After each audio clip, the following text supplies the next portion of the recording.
Recording in progress.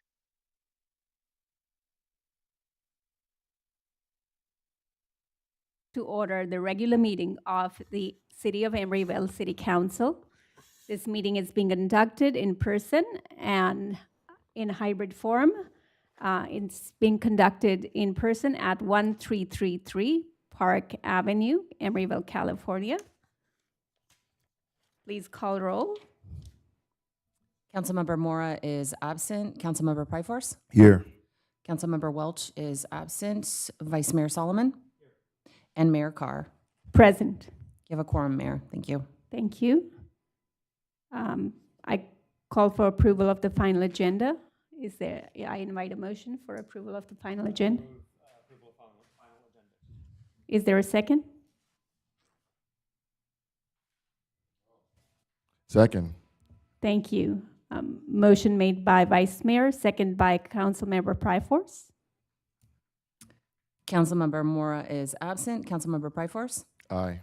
Councilmember Welch is absent. Vice Mayor Solomon? And Mayor Carr. Aye. Motion carries. Thank you. We will now proceed to special orders for the day. I invite Bart for a presentation. Thank you so much for being here, Victor.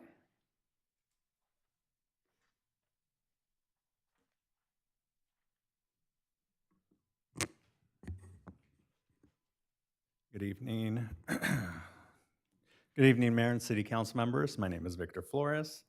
I represent District 7, which includes Emeryville. And whenever you're ready, we can move on to the first slide.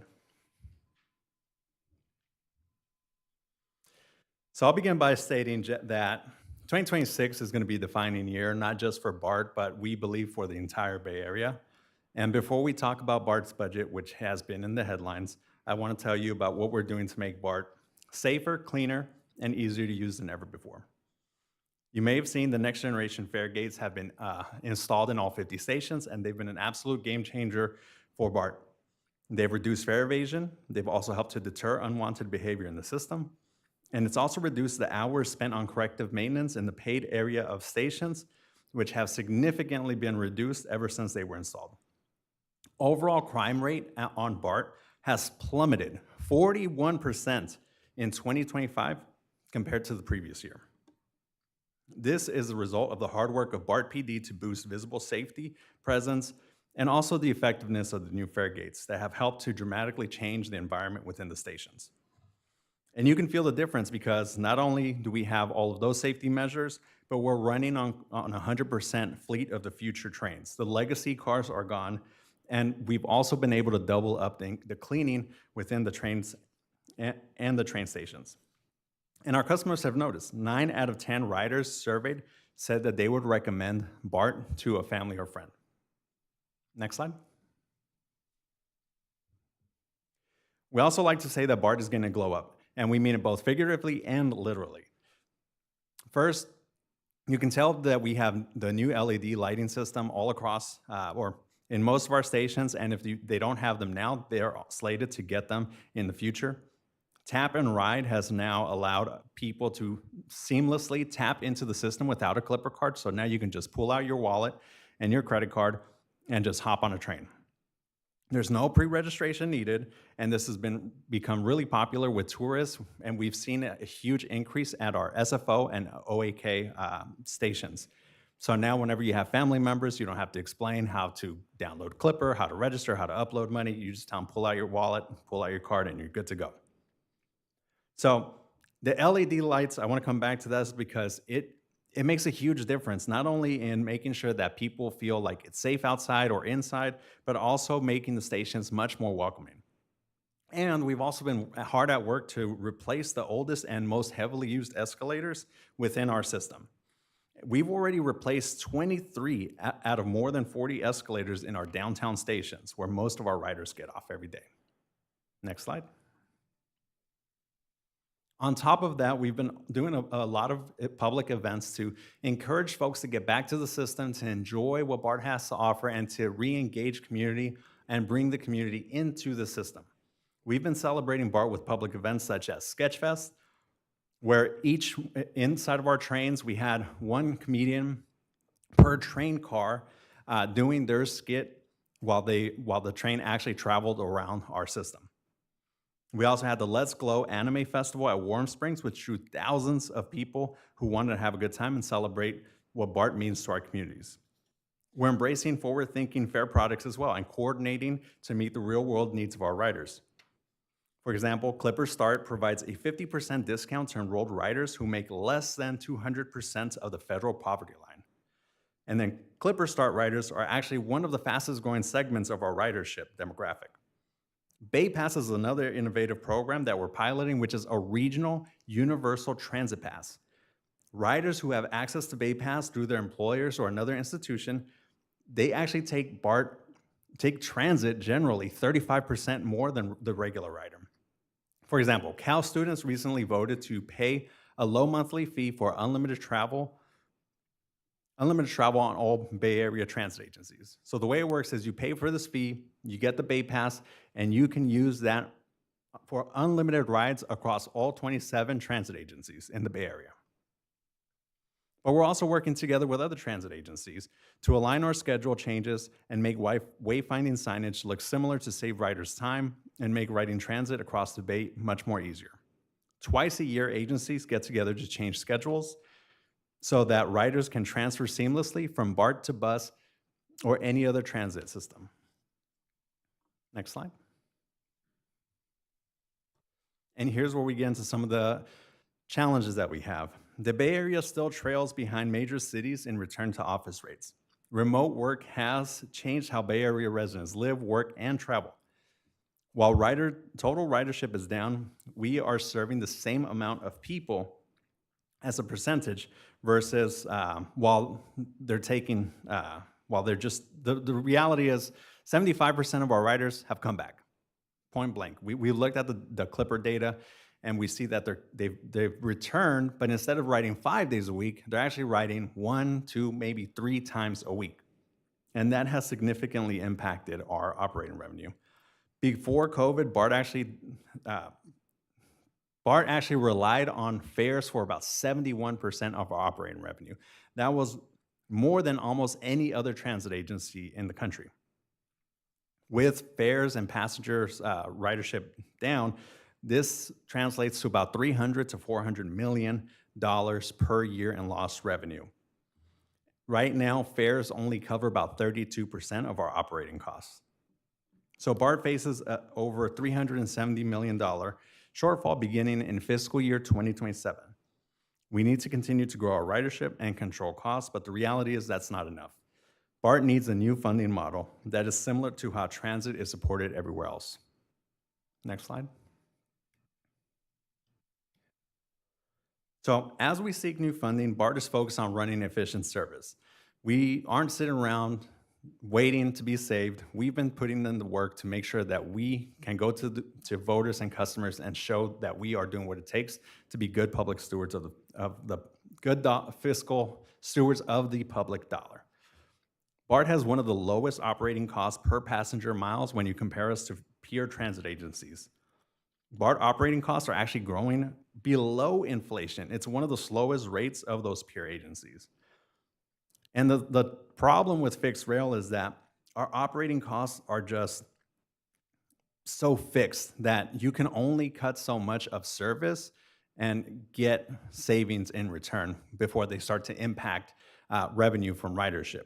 For example, you can cut 1% of service, but that does not translate to 1% of the budget. And the more you cut into the services that you're providing, whether it's cleanliness, on-time performance, how long it takes to wait for BART, people will begin to leave when it becomes too inconvenient. So, as those service reductions deepen, revenue losses begin to match or exceed those savings costs, which is why a service-only scenario where a service cut scenario just does not fulfill does not completely cover our gap. That's why some of the solutions that we're looking at include combining service cuts, non-service, and other revenue actions, which I'll talk about in a little bit. Next slide. And BART is not alone in this.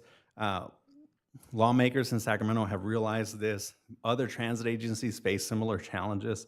And because of that, they went to the legislature last year and came up with Senate Bill 63. This is a 5-county sales tax measure that has been authorized for the November election.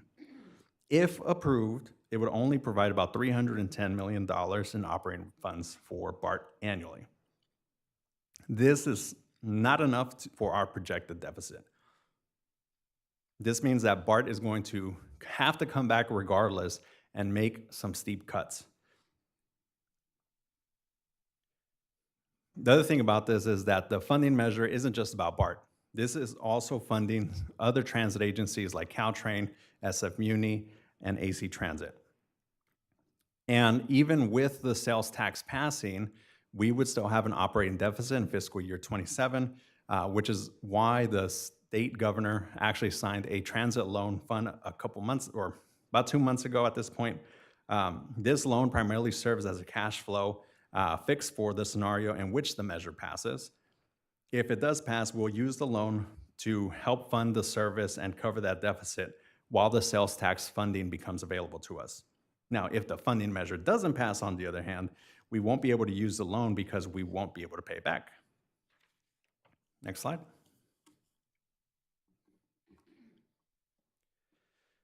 But the truth is there's a lot of uncertainty in what's going to happen in the future. And because of that, the BART board actually got together in February and directed staff to put 2 proposals together for our budget. Essentially, what we're doing is we're passing 2 budgets at the same time. If the measure passes, we'll have a status quo budget, meaning service will continue uninterrupted. We will come with some major cuts to reduce that deficit that we're expecting.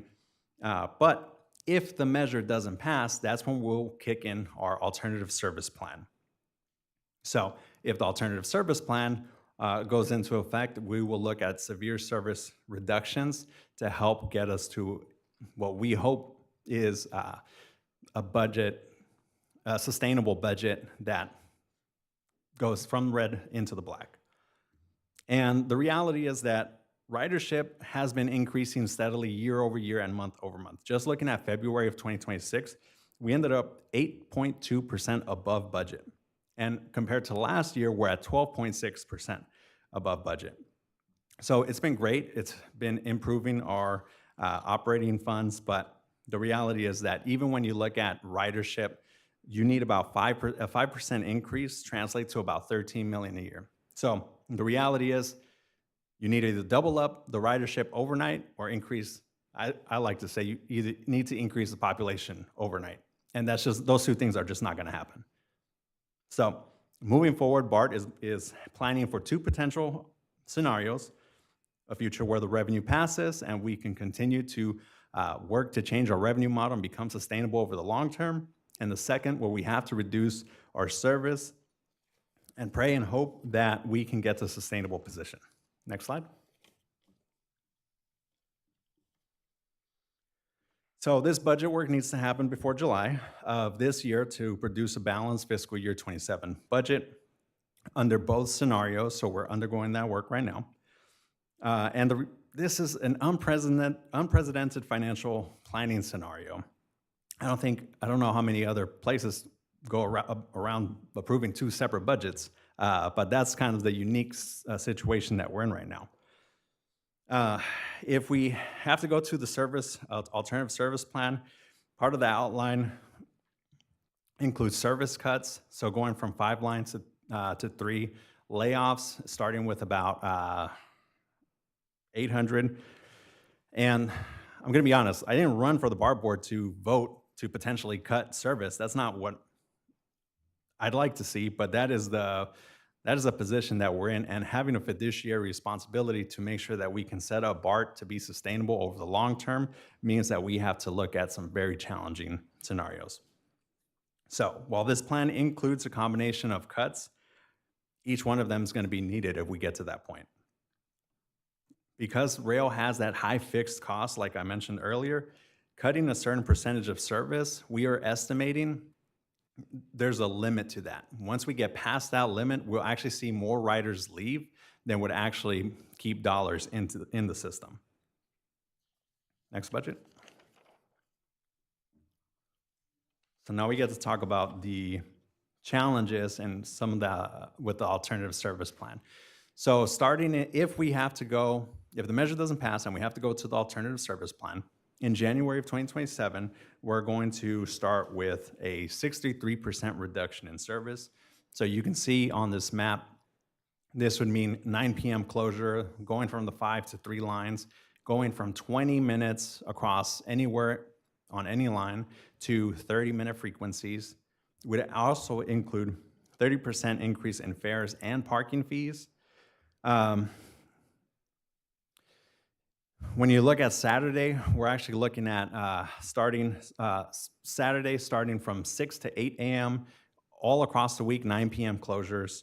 And when we first were putting together some scenarios, we actually thought we might need to cut the weekend service, but once we started digging into the numbers, we realized that we actually make a good amount of money during weekend service, but it's after the 9 p.m. where we don't make enough money on service. So that's why we decided to potentially close that down. And if you can't really see it from here, but you'll see the red and green dots. So those lines would be cut. However, in this phase or in this stage, we would actually run peak hour service to help cover some of the rush hour traffic. Next slide.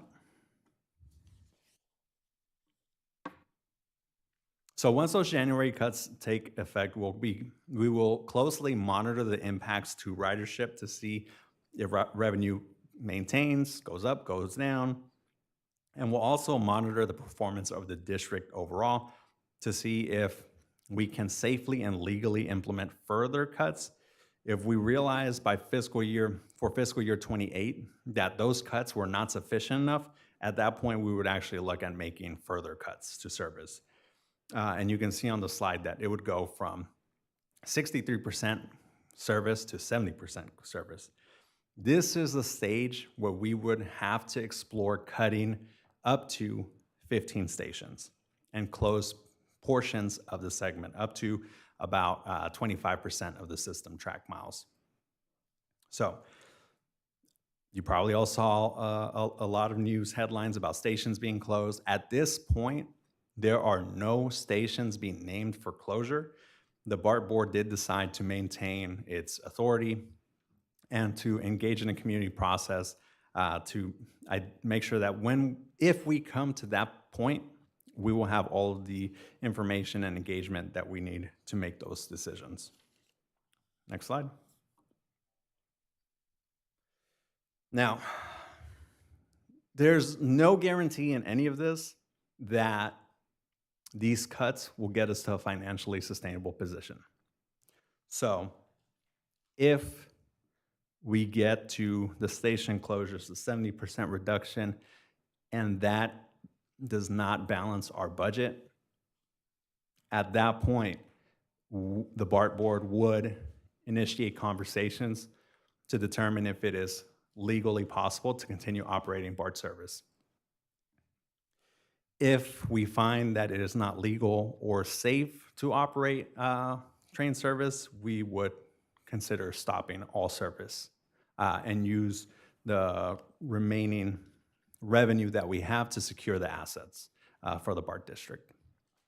So it is not a future that I want to contemplate, but it is planning for the worst case scenario that we hope never happens.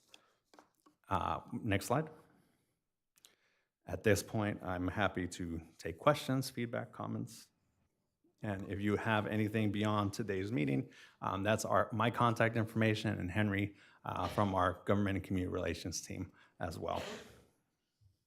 Thank you, Director Flores, for the update. As you know, Emeryville residents and workers, businesses rely heavily on regional transportation or transit connectivity.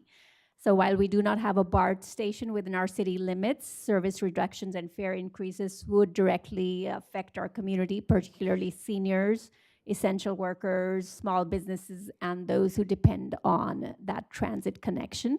So we really appreciate you being here today, and thank you for your time. Appreciate and acknowledge Henry Simmons for being here as well. Thank you so much. Dias council members at the dais, do you have any questions? Vice Mayor? Thank you. And yeah, thank you, Victor, for being here, or Dr. Flores, excuse me, and for all of the information. And yeah, I want to, kudos to you and the BART organization for, I think, a, dramatic improvement in service. A coworker of mine just the other day was a little nervous about taking BART, hadn't taken it since before the pandemic. And I was very enthusiastic, and she was a little surprised by that, but took me up on it. And afterwards, she sent me a message saying it was a great experience. She's going to be back at it. So keep up the good work. I do have a very specific question. As you know, the Emery Go Round is our free shuttle service, which helps take a lot of cars off the road and is important for our business community, for our residents. Drops off right at MacArthur underneath the freeway in what is a not particularly pleasant environment. And I know that over the past many years, there's been discussions of improving the lighting and cleaning and all that. And just curious if you had any update, or I'm happy to chat afterwards as well. But just want to share, with the community if there's going to be improvements that they can look forward to as they wait for the Emery Go Round. Yeah, I'm happy to work with staff to send updates. I think that you all probably know this area has some jurisdictional challenges with between BART, City of Oakland, Caltrans. But yes, it's a priority for us to help to coordinate improvements in that area and maintain cleanliness. But for us, it is also a struggle to coordinate with all the partners. Yeah, but we'll send follow-ups to help understand where we are in timelines for specific projects. Any other questions, council members? Council Member Praforce? Hey, Victor. I'm thinking about the equity trade-offs that came with those gates. That's how you opened up. Because the Center for Policing Equity recognized it, as well as many reports, as hostile architecture. How much did it cost to build those gates, those barriers? It cost $90 million, and most of that was funded through MTC and the state, I believe. Cool. So, and the revenue that was generated was $10 million, right? Estimate is it brings in about $10 million in additional revenue per year. Mm-hmm.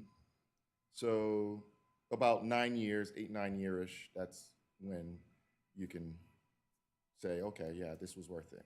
Yeah. 9 years is a long time. So I was one of those kids that hopped the turnstile in New York. And, according to police, reports and, criminal justice philosophy, that led me to a life of crime. And then eventually I went to prison, and, that all started from hopping the turnstile with the MTA. So, but that wasn't the case. I needed to hop it because I needed to go to school. I needed to hop it because I had to go to public assistance offices. When one shut down, you had to go to Manhattan from Brooklyn. So 9 years, high school is about 4 years. Middle school, 2-3 years. So you're talking about there are some kids who are so poor that they may need to get over, some of these barriers, starting from elementary school. So you're talking about, and arrests haven't really gone that up. I mean, in 2022, arrests went up about 62%, but that's because of over-policing. So it's less the gates, and it's more so that you guys have added a lot of cops. But you're talking about like a 6th grader who's just trying to get to school, and they can't afford it. And so 9 years later, they're 18, and they may need to take the BART for work. But, their options are limited. Their mobility has been limited. With that $90 million, which you got from, support and grants and those sort of things, can you tell me more about what BART is doing to make sure that that kid gets to school and that kid out of East Oakland and other areas is able to enjoy all the amenities that BART offers. Can you answer that? Sure. I think that if we're going to talk about inequities, I think we have to go back to the creation of BART, because BART, as I'm sure you know, was never designed to transport people that look like us. It was meant to transport suburban commuters from the suburbs, the white suburbs, into the central business districts. And I think that you see some of those trade-offs continuing today with some of the folks that have oversight or have influence over the decisions that BART has to make. As far as what programs are available, we have a couple different fare options. So there's Youth Clipper, there's Senior Clipper, and there's Clipper Start Now, the one that I mentioned, where if a family or if a person makes under 200% of the federal poverty line, which really, honestly, that should be higher, but there are restrictions around where you set those caps at. So those provide significant discounts from 50% up to 2/3 for seniors. So it's not a free option, but it is a significant reduction that should make it much more accessible for some people. That does not cover everybody, and I think that if we want to talk about, what is much more accessible, I'd love to get to the point where we can actually move beyond a fair model to one that's fully funded by the state and federal government so that transit can be accessible to everybody that needs it. Unfortunately, that's just not where we are, and especially for us, where we are subject to the whims of the legislature and other folks, we're a long way from being able to implement that on our own. Got it. So, like state public funds to fund a private entity, sounds like neoliberalism to me. I appreciate what you shared.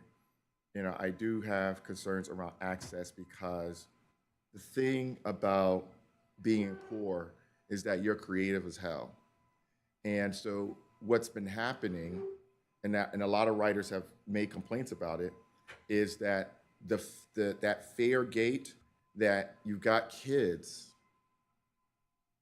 who are running up behind people, strangers, in order to get in.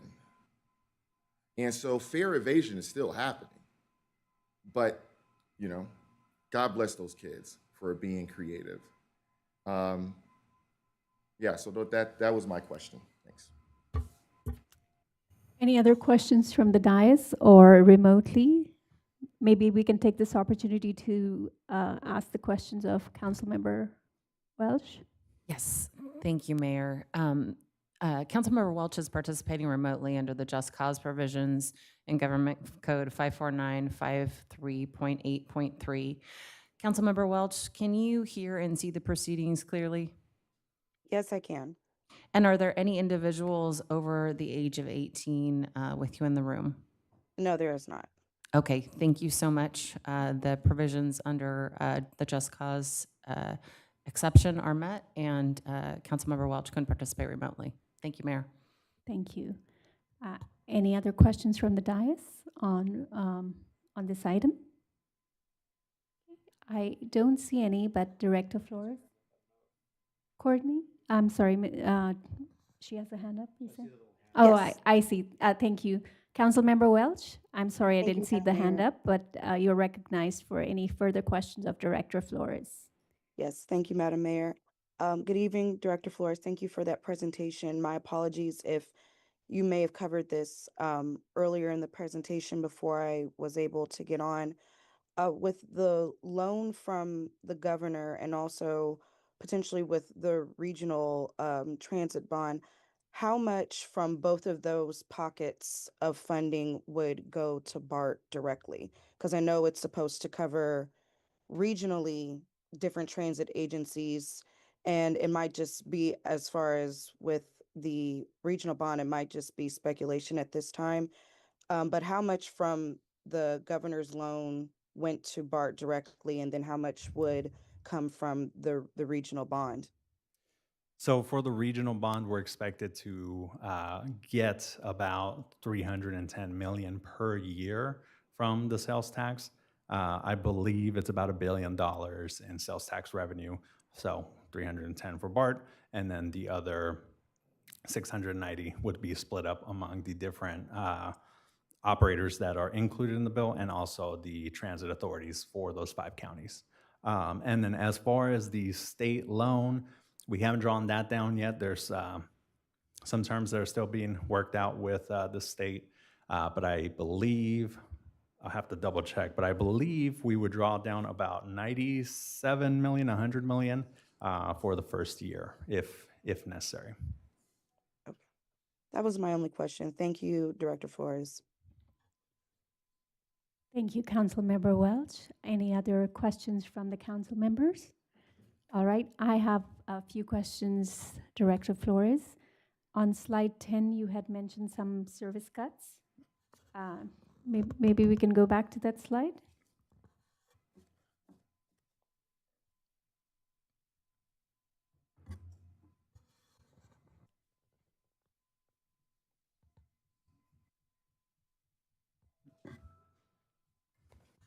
I'm just going to, while we are looking for that slide, the reason why I'm going back to it is I want to make sure the Emeryville residents are accounted for. Are there any service reductions or cuts that would affect the Emeryville residents, especially taking the BART from MacArthur and the West Oakland BART stations? Yes, I would say if you're taking BART from MacArthur, the red line is slated to be reduced. So that would have an impact for folks at MacArthur. And maybe Ashby also? I think there are some folks that take it from. Yeah, so red line is Richmond to Millbrae. So Ashby would be affected? Yeah. All right. And you said these are going to be between the service hours of 9 a.m. to 6 p.m.? So the morning, so evening service would stop at 9 p.m. So it would have the regular morning start time, 6, and then instead of going up until midnight, it would actually stop at 9 p.m. And then were there any fare increase contemplated? Yes. And so when? Beginning in January 2027, there would be a 30% fare increase and 30% parking fee increase. Thank you. And then slide 11, was that the worst case scenario of stations being closed? I mean, I would say worst case scenario is the system shutting down completely. Okay. Yeah. All right. And then the stations being closed was, I think we were at slide 11 for that, and I was going to ask you if there were any that were contemplated. It's like close up to 15 stations or 25% of system track miles, and how would Emeryville be affected in that scenario? Well, I think at that point, everybody's going to be impacted, but the main impact would come first from the line reduction. So I think once we start to get to that point, it depends on where Emeryville riders are going. I mean, my guess is San Francisco. What I will say is that when we were going through this at the board workshop in February, the initial pass at analyzing which stations would get cut was based on ridership at the stations. The only ones that were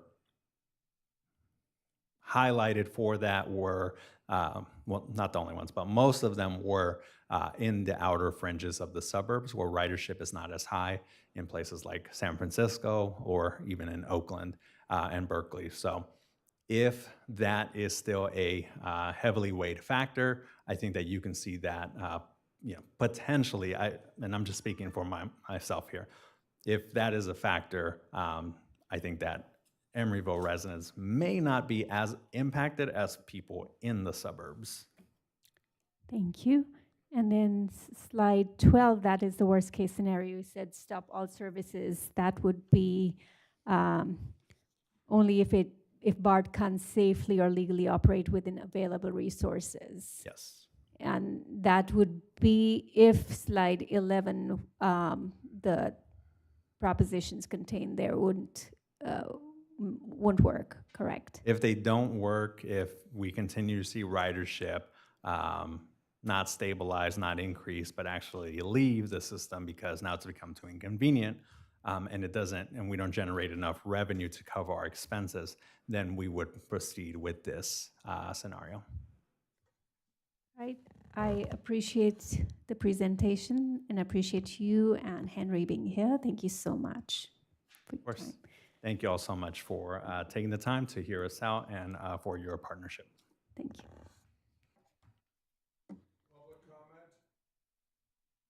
Hold off until I ask for it. Public comment, please.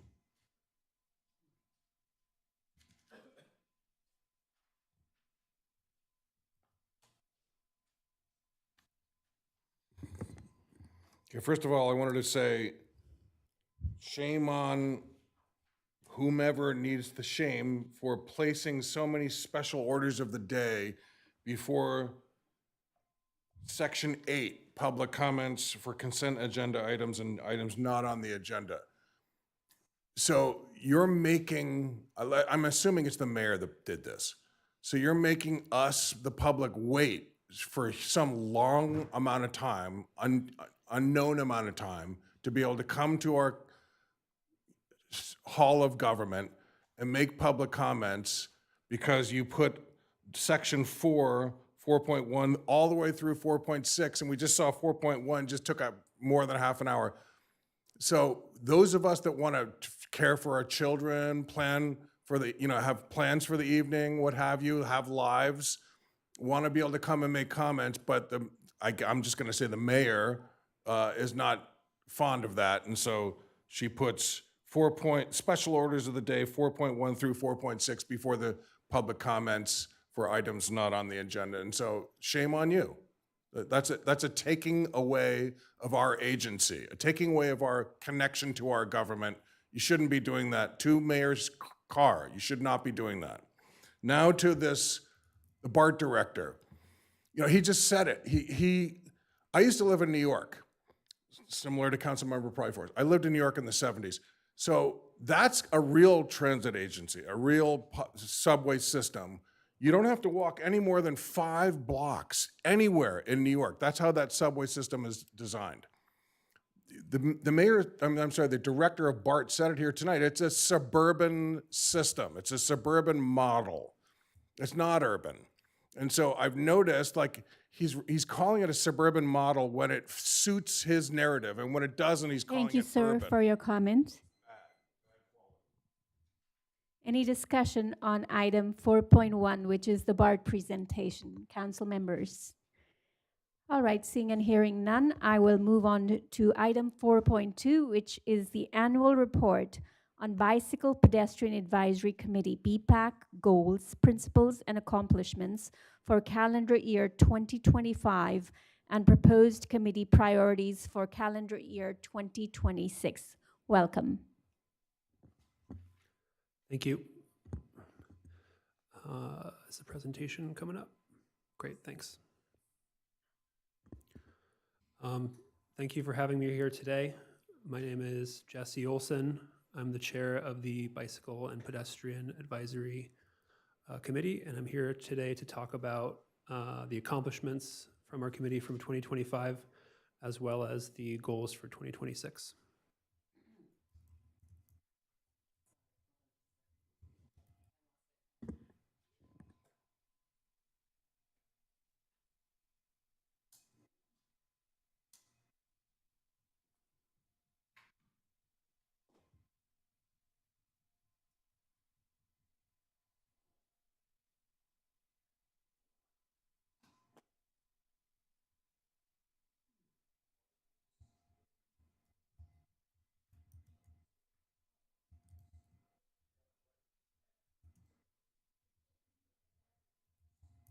There it is. No worries. All right, we can go to the next slide when you're ready. Thank you. So what is the purpose of the BPAC? We exist to provide input and recommendations regarding city policies, priorities, and feedback related to the city's bicycle and pedestrian plan and related initiatives. Our goals are to work with City Council and city staff to improve access, infrastructure, and safety for people who ride a bike, walk, roll, or take transit in Emeryville. And before I start talking about our accomplishments and goals, I'd like to thank City Council, staff, and the consultants for a great year.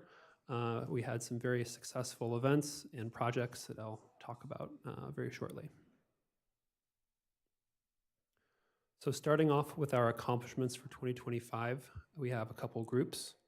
The first group is attendance at events. We had record attendance at both the Bike to Wherever Day and the Holiday Parade.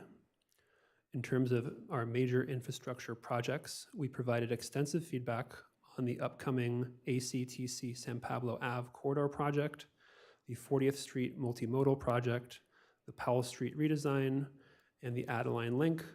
And in all of these projects, we paid special attention to intersection treatments designed to promote bicycle and pedestrian safety.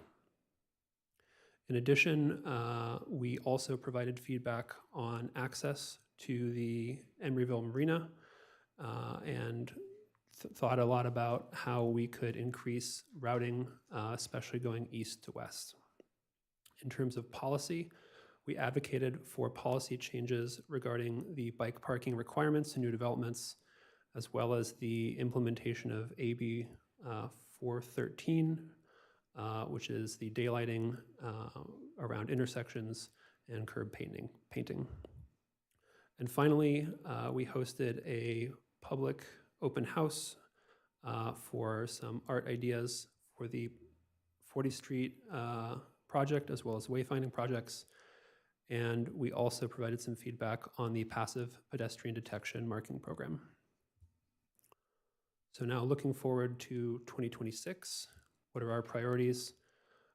We would like to continue to advocate for increased safety infrastructure and initiatives at the Powell and Christie intersection, with hopes that this might make it into the 2028 through 2033 CIP. We'd like to continue to improve bicycle and pedestrian access to our wonderful Emeryville Marina. We'd like to continue to improve diversity and engagement with the BPAC, both through participation from community members, participation from the public, as well as better communicating the decisions and topics that we have at our meetings. We'd like to apply to be recognized as a bicycle-friendly community by the League of American Cyclists, a designation which Emeryville last had in 2016. And in addition, we'd like to encourage the implementation of wayfinding improvements as opportunities arise. Our first highlighted priority, which you may recognize from last year's presentation, is the safety at the Powell and Christie intersection. This is not something that we had the ability to weigh in on during the past year. However, it remains a very critical intersection with many safety issues. And we would like to encourage all city council members here and online to come to meetings, or we would like to work with you further to escalate this issue before someone gets hurt. Our second highlighted priority is continuing to improve wayfinding and access to our wonderful Emeryville Marina, both Emeryville residents and those who might want to enjoy it as well. So I think with that, we'll wrap it up and kind of go through what we believe. We believe people walking, biking, and riding transit should be able to safely and quickly move about the city, regardless of age, physical ability, race, sex, gender, sexual orientation, religion, national origin, or immigration status. And we work to recommend policies and projects to achieve this goal. And with that, I will take any questions. Thank you so much, Jesse. Appreciate the presentation. Any questions, council members? Vice Mayor? Thank you, Jesse, and nice to see you continue your chairmanship after, I think, having to be really convinced a few years ago, but I appreciate all the leadership. I just want to, maybe this isn't a question, but highlight that I think the Powell Christie project will be, there's been some movement. So maybe Mohammed, can you share a little bit about the timeline for both short-term and longer-term improvements to that intersection? We plan on bringing that intersection to the Transportation Committee next week. And we will be discussing it at BPAC shortly thereafter. That's it. Thank you. Any other questions on this item from the dais or from remote? Okay, I have one question or one or two questions, Jesse. When you say you want to make get the bike friendly status, is there something like a pedestrian friendly status? That is a good question. I actually don't know, Okay. but it can certainly become also a priority for 2026. I would very much like to see, because it's bike and pedestrian committee, I always see more stuff about just bikes, not pedestrians. So I would like to also have that highlighted as part of that. I don't own a bike, but I love walking around Emeryville. So, and I likely will not own a bike because of an accident I was in years ago. There are some people who will likely not ride a bike. They are not going to be bike riders, but they are still environmentally conscious. And so I would like to see them accommodated as well. That would be wonderful. So having said that, I would ask, how do you plan to have more diversity on the BPAC in terms of having more people who are not bike riders, but also pedestrians and from other backgrounds that could offer their lived experiences to that committee? So coming up, we have 5 commissioners. We're looking for 5 commissioners in June. So I would like to ask everyone here who's listening to please apply. We have struggled with getting the word out about what it is that we do. And I think people who know about the BPAC tend to be people who show up. We need to do a lot better at reaching out to different people who go to different places than just the meeting room here at City Hall. So we have been trying to advertise that there are vacancies on the committee. Previously, we've only had enough applications to fill all the vacant roles. We would like to see an overflow of applicants so that there is some choice that City Council can engage in making sure that the committee is full of different perspectives, lived experiences, like you mentioned, and opinions. So it is something that we've been taking to account and something that we're going to try and improve on. But aside from advertising, we're open for feedback. Thank you. I have nothing further, but I appreciate all the work you and your colleagues do on the BPAC. Thanks so much. Public comment?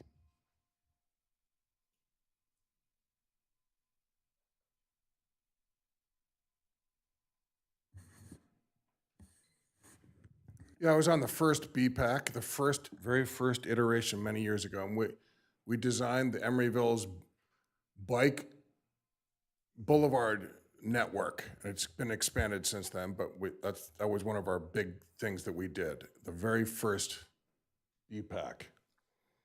I'd like to have the mayor look at me, please, and the vice mayor, please, because you're supposed to do that by, according to the city attorney, you're supposed to be actively listening to the people speaking. Thank you very much. So I was on the first BPAC, and we deferred then to NACTO. NACTO stands for the National Association of City Transportation Officials. And that's how we designed our bike boulevard network. And we were concerned about bike safety for these bike boulevards. And so we deferred to the expert group in the nation, NACTO. Well, the new bike plan that's been a second iteration since I was on the BPAC, it's called the ATP, the Active Transportation plan, that also defers to NACTO. And yet, back in the 90s and today, still, we don't have a bike boulevard in Emeryville. We don't have one because they're defined by NACTO and by the ATP as having limited traffic volume, and it explains it in the ATP. NACTO explains it. But the business community doesn't want to limit the traffic on the bike boulevards. And so Emeryville, being business-friendly such that it is not want to do that. And so we have excess traffic on our bike boulevards, and it's unsafe. But our ATP, our active transportation plan, the bike plan, and pedestrian plan says we should have what NACTO recommends. But we don't even know how many vehicles are on our bike boulevards because we don't measure it. Thank you for your comment. Any discussion on this item? Okay, seeing and hearing none, we will proceed. Sorry, I did not see your hand raised. Councilmember Pryforce. Thank you. I just want to I just want to share that my colleagues were called out for not providing eye contact to a public commenter, and I'm looking at stuff too. So I also should have been called out. I think that's only fair, and that when anyone comes to City Hall, you deserve, because we're public officials, we serve you. You deserve 100% our attention, and so I apologize for that. I'm moving on to item 4.3, which is the Budget Advisory Committee's annual report on committee goals, principles, and accomplishments for calendar year 2025 and proposed committee priorities for calendar year 2026. Thank you for being here, Sam. Thank you so much. Thanks for Honorable Mayor, members of the council. Excited to talk about what we've done as a group. And I am the chair. I have this great honor of doing that and chairing this group. Next slide is okay. So what you'll see here is our goal and principles is to provide input, recommendations regarding our policies, priorities, and feedback related to the city's budget. And our members are really fantastic. So, I manage the budget for East Bay Mud. Fran Cattell has decades of experience with Emeryville, City of Emeryville, and knows so much. Dave is a local small business owner, consultant, and knows a lot about the finances of a lot of different types of organizations. And then we have a great labor partner in Navarre. And Dora Sue is a business representative from the Emeryville School District. So you've got such a talented, wonderful group, excluding myself, here on the Budget Advisory Committee, ready to give you advice. Next slide. And so some of our accomplishments in 2025, we provided recommendations to the City Council on budget strategies to address the general fund deficit as part of this biennial budget that is active right now. And we also looked at the city's investment policy to increase diversification of the portfolio, enhance financial safeguards. That was one of my favorite things to do because I'm such a nerd for this stuff. And there's so much we could be doing with the investment policy and some things that we should maybe not be doing with it. So hopefully that advice was helpful to the council in your considerations of approving it each year. We also looked at these potential ballot measures, revenue measures for November 2026, and provided our input and to the council that you then considered and continued from there. And then we also talked about and worked to expand membership opportunities through some of the work that went to all of the committees on diversity and participation. Next slide. We have we also looked at some of our revenue investment financials, the master fee schedule, the Section 115 pension trust investment portfolio, which is a great asset for the city that is somewhat special for the local area. And we also looked at the audited financial statements and found one or two typos, I think was our biggest accomplishment. It comes last there. Next slide. And then 2026 priorities. We have a lot of them. We're a very ambitious group. We want to help as much as we can. And so those ones highlighted in green are sort of the biggest first priorities, and then we've got a second tier first priorities. And then on the next slide, you'll see some seconds. But You know, there's an interesting thing that we want to talk about as a committee and bring to the council or recommend concepts to the council around the way the revenue has been structured going into the general fund. A lot of the one-time or very volatile revenues go straight to the general fund, where the steadier revenues go to other funds. And so there might be a way to flip that around just to get more stability in your core services that serve us as residents, and let the extra funds go to the extra things. We also, so that's a little bit of that first item, and the second item as well, sort of all of this combined.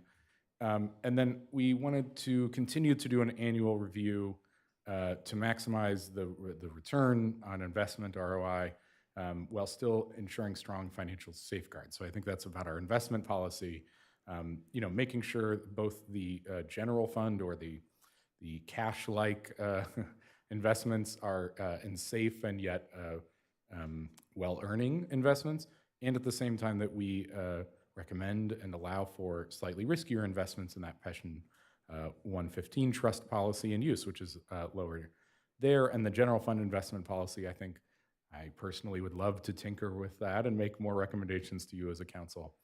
And again, just our ongoing budget variance review, so important right now, as well as that strategic revenue allocation. Next slide. And then second is a cost allocation plan, user fee update, and the mid-biennial budget is coming up quick. So another thing we want to focus on as well in our next few meetings. And I think we have one more slide here. We're looking forward to helping. It's really such a great group, high attendance, and your staff is incredible that have come on board recently, and even though we've lost some longtime folks as well. So it's really just a pleasure to serve at the pleasure of the City Council. Thanks. Thank you for your presentation, Sam. I first will go ahead and thank you and say, yeah, it was not just excluding yourself. I've heard really good things about you, so I know that you're a very important part of this committee and appreciate all the work that you do for it. And that's not really coming from me, that's coming from your colleagues who sit on the committee with you who have said these things. So thank you for your leadership on this committee.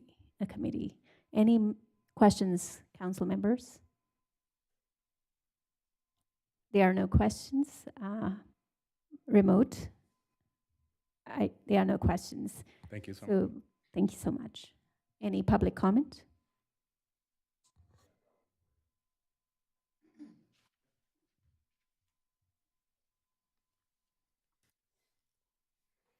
Okay, what we're talking about is the Budget Advisory Committee. So a lot of people don't know, but right now, the city of Emeryville is in a budget deficit. The worst, we're trying to recover from it right now. And it's the worst budget deficit we've had in our history. Why are we in a budget deficit? Well, you'd have to say there's two people chiefly responsible. Former city council member John Bowders, who was on the Budget Advisory Committee for 8 years. This entire time he was on the council, he was the chair of the Budget Advisory Committee. He's the council liaison chair. And then also council member Courtney Welsh also sat on the Budget Advisory Committee liaison. You know, they're responsible for this. And so in order to fix the problem, we can't try to pretend that these two culpable people are not culpable. Okay, now, Mr. John Bowders, you know, we can move on past him because he's no longer in power. But Ms. Courtney Welsh, she's still in power. So it does not serve us, the people of Emeryville, well to have there be just a silence about this. Like there's some sort of code, professional code that some council members are exhibiting towards their colleague. I'm not interested in that. I'm interested in fixing the problem. And to fix the problem, we have to correctly identify the ways that we got into trouble to begin with. And as I said, Councilmember Welsh, the chief architect of this budget deficit that we now face right now. And so I'd like to hear some talk about this, some frank talk. Thank you for your comment. Any discussion on this item, council members? Okay.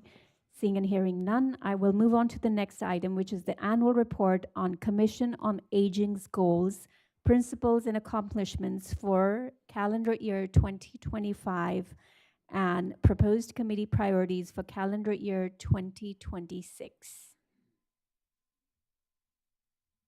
Do we have a presentation on this item? Mayor, Ellen Strauss is online, and she is going to be making the presentation virtually. Welcome, Ellen. Thank you for making the presentation and making the time.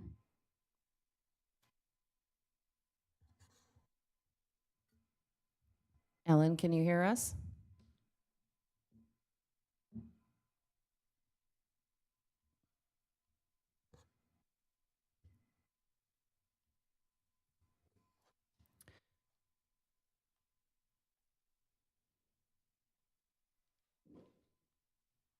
Beth, we may need you to step in and make the presentation.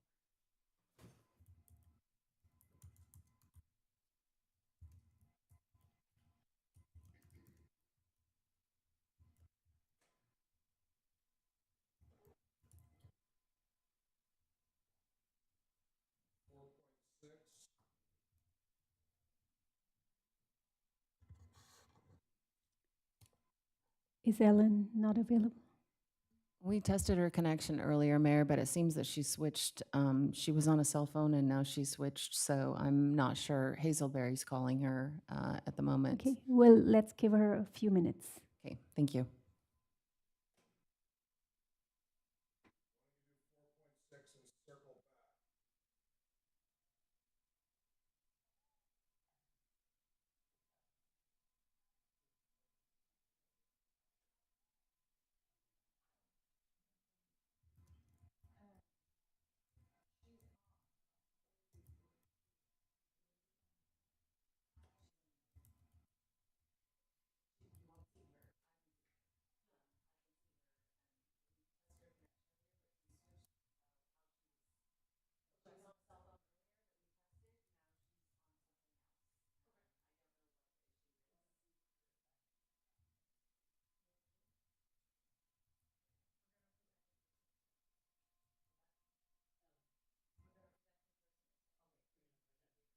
Thank you.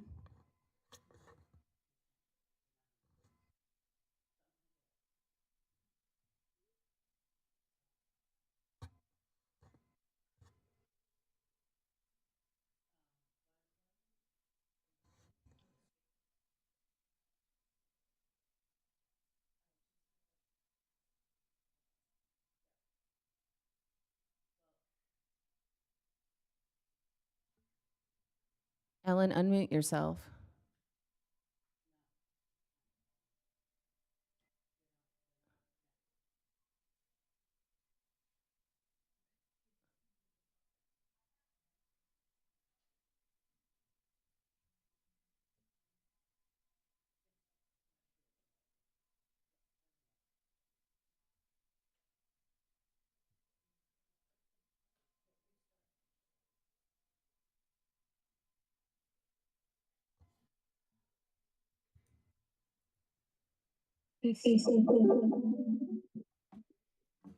Here it says, can you hear me? Ellen, we can hear you. You need to mute. You have two devices open. You have Ellen and then on your iPhone. You need to mute one of them. I don't know which one you're talking to. Okay, can you hear now? Can you hear me now? Yes, that sounds Go ahead, good. Ellen. Can you see the presentation, Ellen? Yes. Okay, you Okay. go ahead and tell me when to advance the slides. I'm ready to go. Good evening, Honorable Mayor and council members. I am Ellen Strauss, Chair of the Commission on Aging. What follows is a contemplation of the Commission's achievements in 2025 and goals for 2026. First slide, please. Our 2025 accomplishments. The Help Desk. It was launched in July of last year at the Senior Center on Wednesdays from 11 a.m. to 1 p.m., averaging 2 clients per day. The bench project initially started in the marina. 42 benches with backs have been placed throughout the city. The Senior Center hosted numerous workshops on senior scams and fraud. The Memorial Project. Thank you for authorizing an architect who is looking into the design of a meditative space that will allow residents to honor their loved ones who've passed. And we participated in improving the city website in collaboration with our IT department and City Hall. 2 slides, please, or second slide, please. In 2026, the Commission on Aging will pursue 5 main goals. The first one, Alzheimer's and Dementia Support Group. We will establish a facilitated support group, identify a qualified facilitator, coordinate meeting time and location with the Senior Center, and partner with the Alzheimer's Association. This goal focuses on launching a dedicated support group for caregivers and individuals affected by Alzheimer's and dementia. It aims to improve education, emotional support, and community connection for families facing dementia-related challenges. Our second goal, pedestrian safety improvements. We will coordinate with BPAC, Public Works and Police Department for shared priorities. Identify dangerous intersections such as Powell and Christie, Stanford and San Pablo and 40th Street. Improve signal timing and repair broken signals. Address uneven sidewalks caused by tree roots and broken cement. Request updated foot traffic and safety data, prioritizing repair of those with higher numbers. Pedestrian safety is a major priority due to dangerous intersections and uneven sidewalks that create hazards for seniors who do not drive and those who use mobility devices. Overall, this goal seeks tangible improvements that reduce accidents and make daily mobility safer for older adults, ultimately reducing city liability. Third goal is our request for senior demographic data. The Commission seeks updated demographic information to better understand the senior population's characteristics. This data is essential for informing all other goals, ensuring that the Commission is responding to actual committee needs rather than assumptions. Our fourth goal, hunger and food insecurity. Working closely with ECAP, we will partner with local businesses for food donations, explore community garden produce partnerships, and identify seniors needing food support. This goal aims to expand access to nutritious food for seniors who may struggle financially or face transportation challenges. Plans include identifying seniors most in need and working with Senior Center staff to manage the distribution. And lastly, outreach for homebound seniors. We want to identify seniors who are unable to attend in-person or viral community programs, and citywide events. Develop a friendly visitor program. This goal focuses on developing meaningful ways to engage and support seniors who are unable to leave their homes and therefore cannot participate in senior center activities or citywide events. The commission wants to involve volunteers who can provide companionship, assist with light tasks, or simple check-in on isolated seniors. The ultimate intention is to reduce isolation and ensure homebound seniors remain connected to community resources and civic engagement opportunities. This respectfully concludes the Commission on Aging 2026 report to the council. Beth Rosales, the vice chair for the Commission on Aging, is present in the room with you to answer any questions that you may have. I would also like to give a shout out to Beth Rosales for being so present and helping us all with all of these goals. Thank you, Beth, and thank you, Mayor and council members. Respectfully, Ellen Strauss. Thank you, Ellen. Thank you, Ellen, and welcome, Beth. Thank you for being here. Surely. Are you going to go ahead and add to the presentation? No, actually, I'll answer questions that you might have. Thank you so much. Are there any questions from the council members? Council Member Pryforce?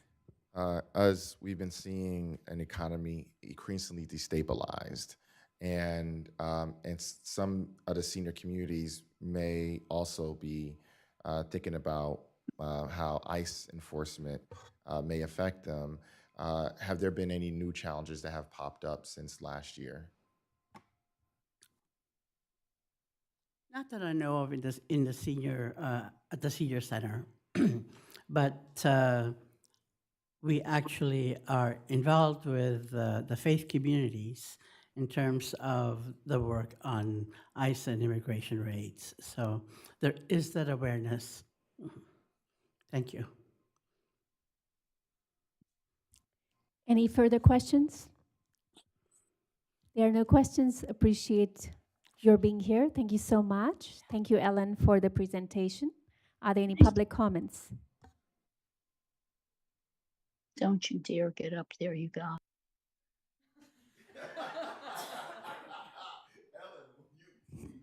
Don't you dare get up there, you goth. What did she call me? Can you repeat it? Okay, please. The chair of the, Your time has started, sir. yeah, I would like to have the chair of the Emeryville Senior, whatever it is that just spoke, to explain herself. She doesn't want me to get up and speak, and she called me a name. What name was that? Okay. Well, that's kind of unseemly to have like a senior citizen calling another senior citizen a name and asking for to not be able to be able to redress my government. Don't you dare get up and speak. There she goes. Okay, go ahead. You can speak. I'll give you the mic.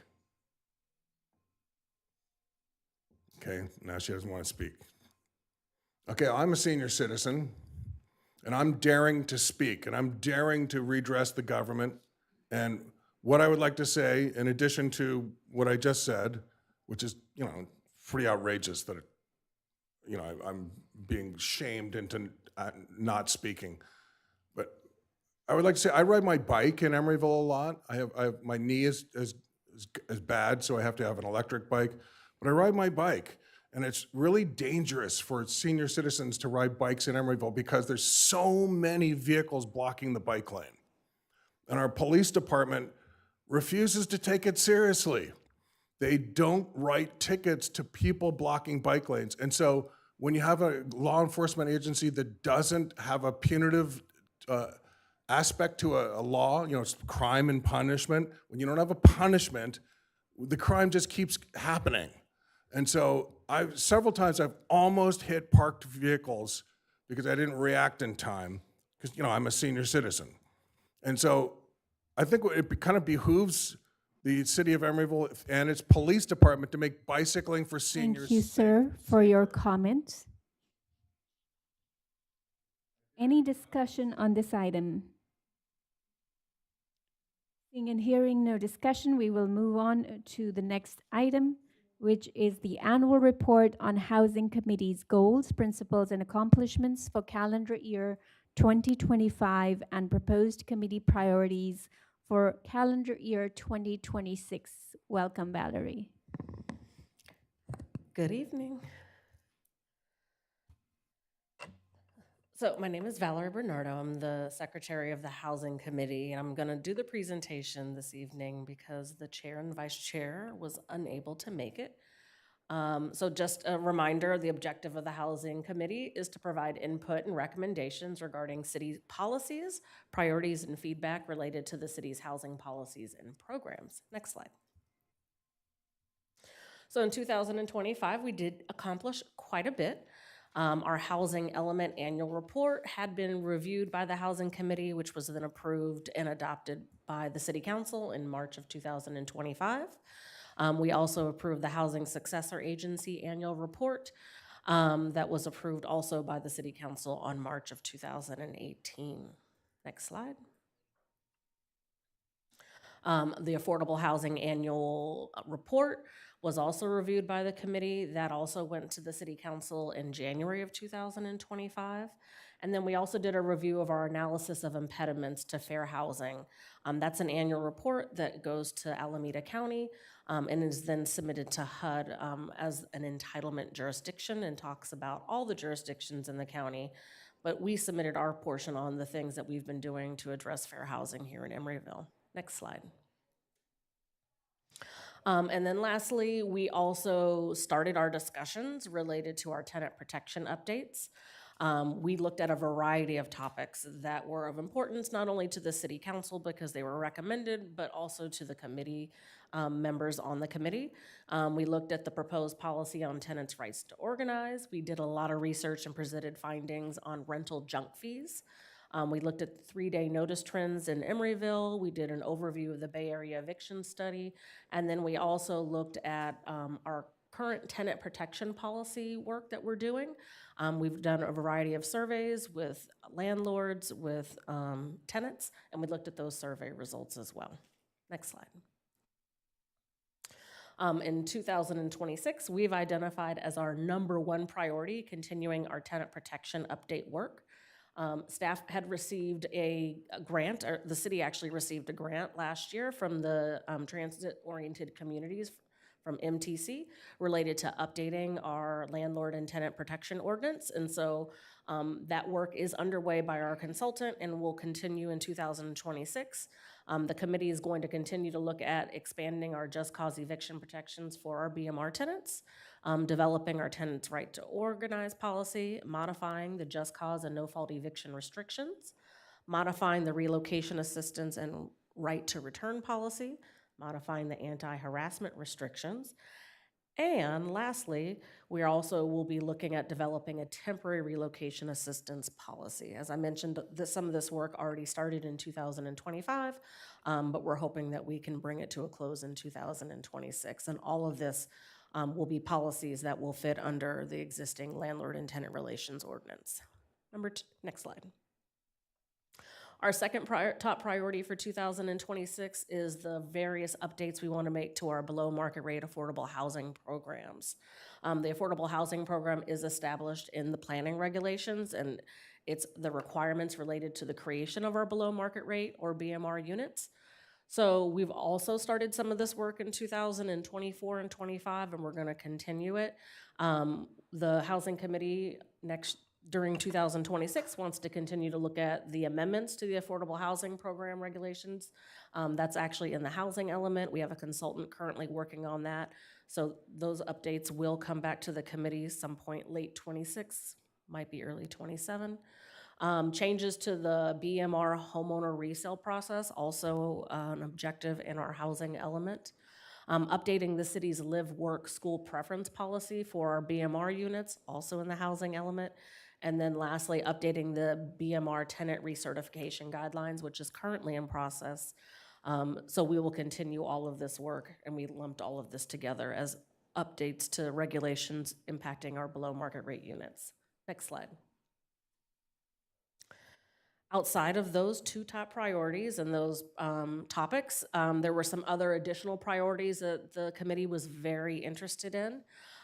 These additional projects are identified in the housing element work plan and as well in the affordable housing expenditure plan. But I thought it was important to identify them because the committee really wanted to see some additional work on this. The first one was they really want to see some progress on the 4300 San Pablo Affordable Housing Project. That's a project that is identified both in the housing element and the affordable housing expenditure plan to produce 60 affordable housing units. Next is our accessory dwelling unit incentives program that also is in the housing element. Looking to try to figure out, is there a financial incentive that the city could put out there to help produce additional ADUs? Number 3 was our homeowner retention program. That's also in the housing element. And so we're trying to figure out what we can do to further expand any kind of programs to assist existing homeowners who might be struggling either through foreclosure or through paying their HOA fees. Still trying to figure all that out, but that's on our list. And then lastly, housing for artists. That's also in our housing element. The committee was really interested in trying to talk about this, what we could do to advance more housing for artists here in Emeryville. Next slide.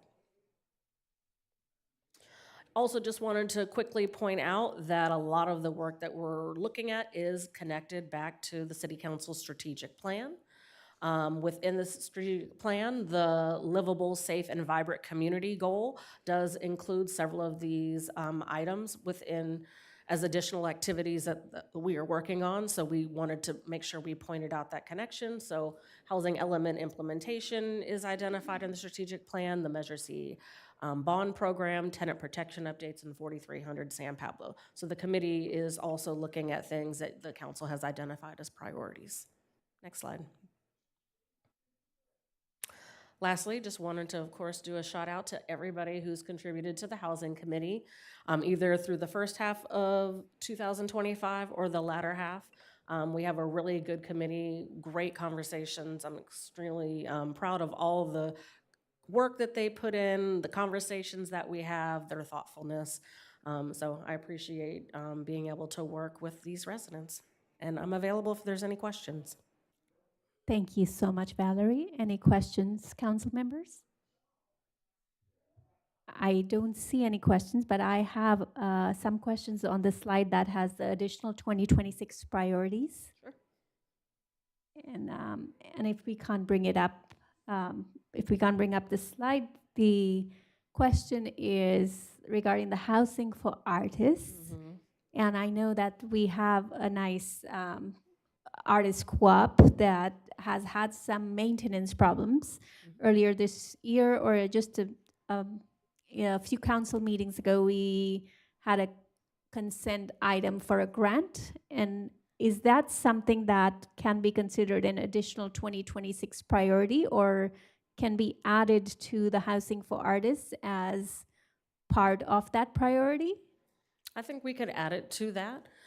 With the housing for artists, what we really want to do is a couple of things. One, do a survey to understand what are the housing needs of the artist. Additionally, several years ago, there was a state law that was passed that provided for additional resources or programmatic ways that you could address artists in housing. Because we are a artist community and we have that designation through the Rotten City Cultural District, we are eligible in order to create like a carve out of housing priorities for artists. So the committee is really interested in looking at that and also looking to survey what are the housing needs for the artist community. And so that's kind of where we're looking to start within 2026. But yes, I think looking at ways that we can contribute to the artist cooperative also falls within our programmatic looking at artist housing. If we could add a little dot there with maintenance, I think that would just highlight for some of the public that it's a priority that you're considering for 2026. I think that's viable because you have already asked for those grants, and I think that would be good transparency to add to it, and also good public information to add to this. And then next, I really appreciate all the stuff that you do on this housing committee. You have been commended by a lot of people that have said great things about you. Very grateful that you're part of our city. And I know that you had a slide acknowledging all the members. Thank you for doing that. And thank you for all the members of the Housing Committee that have contributed to making our city a pro-housing city. And Valerie, a special thanks and kudos to you for all the work you do. You have been commended by many people. Really, again, can't emphasize how grateful we are to have you. Thank you so much. Any public, oh, I'm so sorry, Councilmember Pryforce, did I miss your hand again? Please, you're recognized. Oh, no, don't worry about it. Thank you, Mayor. Yeah, so it's a little bit of a monologue time, but I do have some questions. So my apologies, but first I want to say that you are awesome. The Housing Committee is just amazing, and everything that I've been seeing has been pretty just wonderful. But this like hits home for me, right? Today I dropped my paperwork off because I'm being evicted. Yeah, from my home. And so I'm a BMR resident. Been so for 13 years, but I've lived in Emeryville for 14 years. And annually, we have BMR renewals that we have to submit. And so I submitted one before I got hit by a car, and they, the landlord Essex, the Courtyards of 65th, they claimed they never received it. And I've heard from other tenants that has been the case, and I experienced that in the past. But usually the second time I submitted, they got it, and so I submitted the second time. It was around before New Year's, so one in October and one right before New Year's. Still, they didn't get it. February, they raised my rent by $809. By March, I received an unlawful retainer. Does that make sense? Does that make sense? So which means then, not 1 month, not 2 months or 3 months, 1 month, they decided to give me an unlawful retainer. And so I went to the courthouse today and filed what I needed to file. And shout out to Echo Housing for giving me the right steps. But unfortunately, I have seen other tenants and neighbors who didn't know to contact Echo Housing, who don't know how long they have. You have 10 days. Usually, if it's mailing involved in some of the paperwork, then you have 20 days to respond. They don't even know to go to the courthouse. They don't know what paperwork to file. And as helpful as AI can be, some folks don't know how to use it. They don't have some of these tools. And so this experience has shown me a lot about those holes, those gaps that exist. That we make a lot of good faith assumptions about these multifamily landlords. And something interesting has happened in Emeryville. And I'm reading the numbers. As of April 2026, Zumper lists Emeryville's median rent at $2,990, up 8% over the last year. It's 1 year, up 8%. And I believe that Emeryville has just gone up 16%. And so now we're like the 5th or the 6th most expensive city in the state of California. Can you imagine that? California is a big state and a lot of cities. So for us to be, now, here's the exciting thing, right? Piedmont, average medium income as a family, $250,000, right? Emeryville is $117,092. It's a medium income, family income. Piedmont's rent is cheaper by $600. What are we doing? What is going on? And here's the thing, I moved here 14 years ago, and that wasn't the case, right? I think some of us who've been here a while know that Emeryville was much more affordable.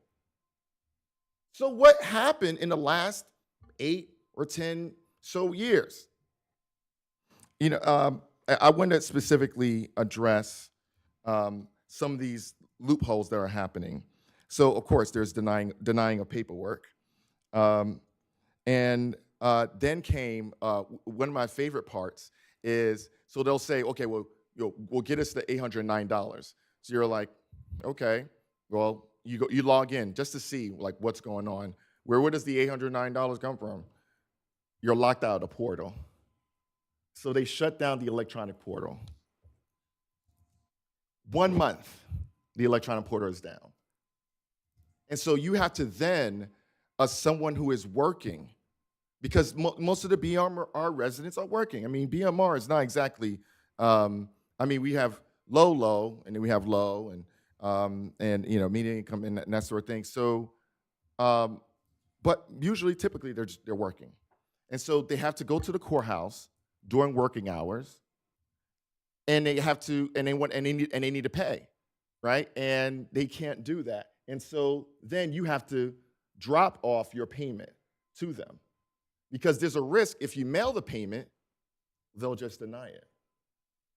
So, I want us to look at the electronic portal system. There's the whole. So my home has a manual lock and key, right? A lot of these multifamily dwellings have electronic locks. So if I'm locked out of the portal at the same time, if I had an electronic lock, I would have been locked out of my home. Locked out of your home. And then you have to go through this whole thing. You have to contact them. Now, once again, like, let's say you're coming home 9 o'clock, you're taking the BART, you know, you get home 9 o'clock, you're locked out, right? Essex can't be contacted. And so then you've got to figure out what's going on. And I have had neighbors who've had who knock on my door, and they've had to, have couch, and they sleep on my couch. And that's some of the stuff that's going on. One of the things that I learned from you, Valerie, was this whole concept of rent banking, and that they're just like holding. They'll say, okay, this year we won't charge you for rent, even though like the market is really bad. So you're not, I mean, it's supposed to be based on market conditions in terms of rent raises, and so then another year, and then another year, and then bam, they hit you all those years all at once. They know what they're doing. And so suddenly, you can afford maybe a $50 rate, at a time or that sort of thing. And then suddenly, boom, it's like $300 all of a sudden. And that's grocery money. And so I had one neighbor who told me, because she uses my printer, who told me, I have to apply for SNAP benefits because all my money is going towards rent now, because they raised it by $300.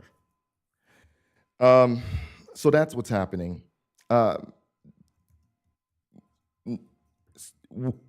It would be great if we had some sort of educational guide. I think you guys may be addressing it for tenants on what their rights are as soon as they're served an eviction.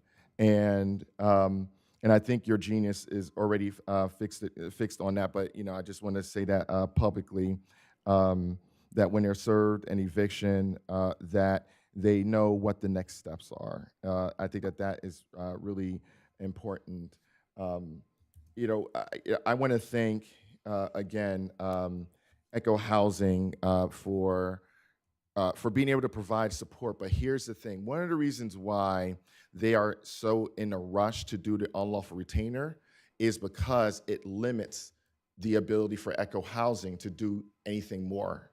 Because usually, so here's it is: they know that housing assistance kind of just stops at the unlawful retainer. Because then it gets like really legal, and Echo Housing and other housing support agencies just don't have that kind of support. One of the things that is really important, that the junk fees, and you're doing some really brilliant work. The committee, thank you committee for doing some brilliant work on that. But what happens is, so we'll have the junk fees, but then there are sort of mandatory fees like parking. And so, you know, you go, okay, well, you know, I need to park. I need to, you know, go to work, or that's, you know. We have a lot of like construction workers, painters, who need their cars, because you see the trucks in our garage. There's a issue that happened years ago when parking was separated from our leases. Unbundled. Unbundled, yes, unbundled. Thank you. And I don't know, the big landlords, they loved it. And so, as a BMR resident, typically your parking was free. And so now they can charge $100, or well, in my case, it's $100. So many families had to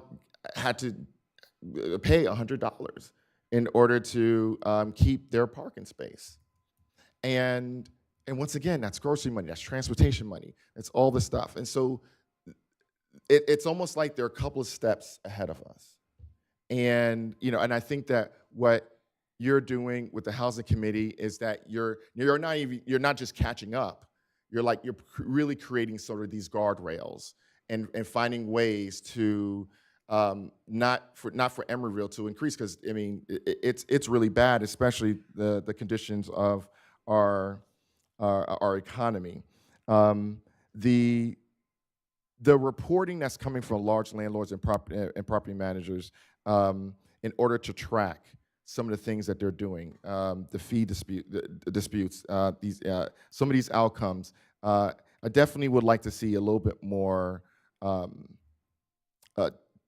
just some oversight over what large landlords and property managers are doing. And it's really important to separate what they are doing, because you know these are huge corporations that own thousands and thousands and thousands of homes, and they are publicly trade stock, and so they love to politically finance some of the worst people on the planet. That the anti-harassment framework that you also are doing, I think is really incredible. So that's my end of my monologue. Some of the things I've said you're already working on. Are any of the things that I have shared open to consideration, and do we have the time for that to be looked at before this comes before the body? I need to think about that. Okay, that's okay. So I hate not to answer you, but yes, of course, we can definitely look at it. Whether or not it will come in what we're proposing to bring to council related to our tenant protection updates, which is scheduled for this summer, I'm not sure. Our consultant doesn't have some of those things on their task list. And so we would have to figure out, if we added them on, how much time would that delay, and is there additional cost for that? And then do we have the resources to cover that additional cost? So I don't know that it's something that we can address right now, but it doesn't mean that it can't be something future down the line, maybe the next iteration.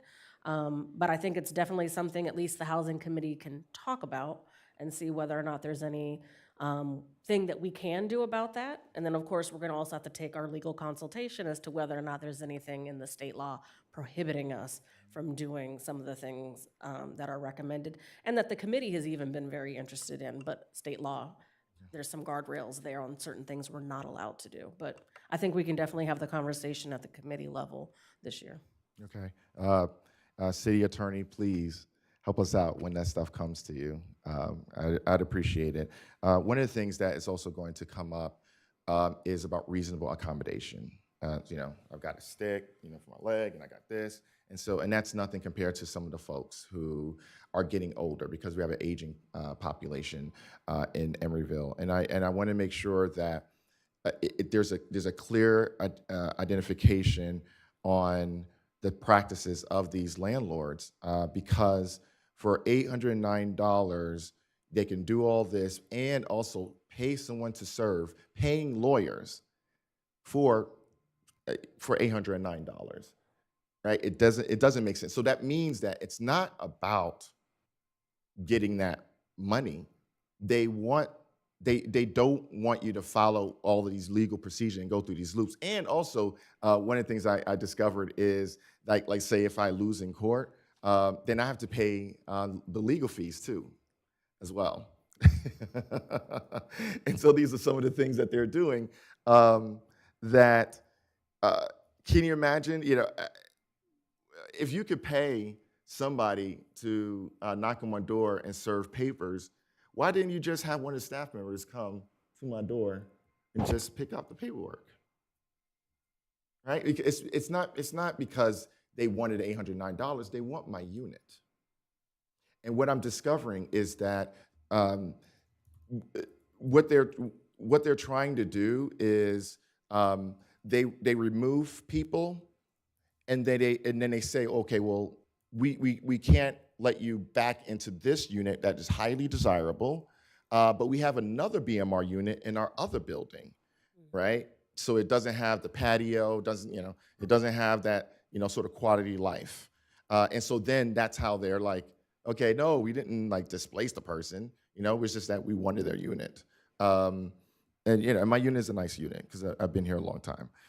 And so reasonable accommodation, I think, is going to be one of the challenges, I think, because, that goes into some of our ADA laws and I'm sure there are things that they'll say, which means that they're not legally obligated to reasonably accommodate tenants. So I think that's one of the questions that will come up when it comes before this body. Yeah, thank you. Are there any other questions on this item? Seeing and hearing no further questions, thank you, Valerie, for the presentation. Any public comment? Here I come again, redressing my government. What was I called, a goon or something like that? By the Commission on Aging person? Okay, I have to say right now, the best word to describe what I just heard from the Councilmember Pryforce is wow. Huge bomb dropped here tonight. Two bombs dropped here tonight. First is the travails of Mr. Pryforce, Councilmember Pryforce, who, like now, most Emeryville people has a REIT, a Real Estate Investment Trust Corporation landlord, which is a nameless, faceless landlord, a evil corporation. That's most Emeryville people. That's the community that we built listening to the council over the last 30 years. We must let these real estate investment trust corporations dictate how we build our town, because if we don't, it'll be a disaster. So now we hear what happens when you, that's a Faustian bargain we made. And so now Councilmember Pryforce is being taken down by a real estate investment trust corporation landlord. And that's what's gonna happen to all of us, except for my mortgage is paid, so I'm fine. But yeah, I don't know, and with the Trump in power, maybe I'm not even fine. But, so I gotta say, that is a huge bombshell we just dropped here tonight. It's so disturbing to me to see this happen to somebody in our town. And we know if it's happening to Councilmember Pryforce, it's happening even more, and the mayor should be looking at me and the vice mayor, it's happening even more to other Emeryville residents. And the other bombshell he dropped here tonight, did you hear what he said? 15% the rent has gone up in the last year, 15%. So we listened to YIMBY, the four of you listen to YIMBY. We've got to build, baby, build, because that's how the housing prices are going to come down. And what happened? up by Thank you, sir, 15%. for your comment. Any discussion on this item? Seeing and hearing no discussion on this item, we are going to 4.6, which is the annual report on Parks and Recreation Committee's goals, principles, and accomplishments for calendar year 2025 and proposed committee priorities for calendar year 2026. Welcome. Thank you, Mayor. Good evening. Good evening, Mayor Carr, Vice Mayor Solomon, and council members. I'm excited to be here tonight. My name is Andy Eggers, and I'm the committee chair. I'm going to present to you tonight on the Parks and Recreation Committee's annual report for 2025 and 2026. Next slide, please. Okay. Our committee purpose is to provide community-informed input on park use, development, events, and recreational programs in alignment with the strategic plan. And in this photo, you can see all the members of the Parks and Rec Committee, except for Planning Commissioner Jordan Wax, who was there. I don't know how he missed the picture, but he's hiding somewhere. It was taken at a recent event, which I will tell you more about later. Next slide, please.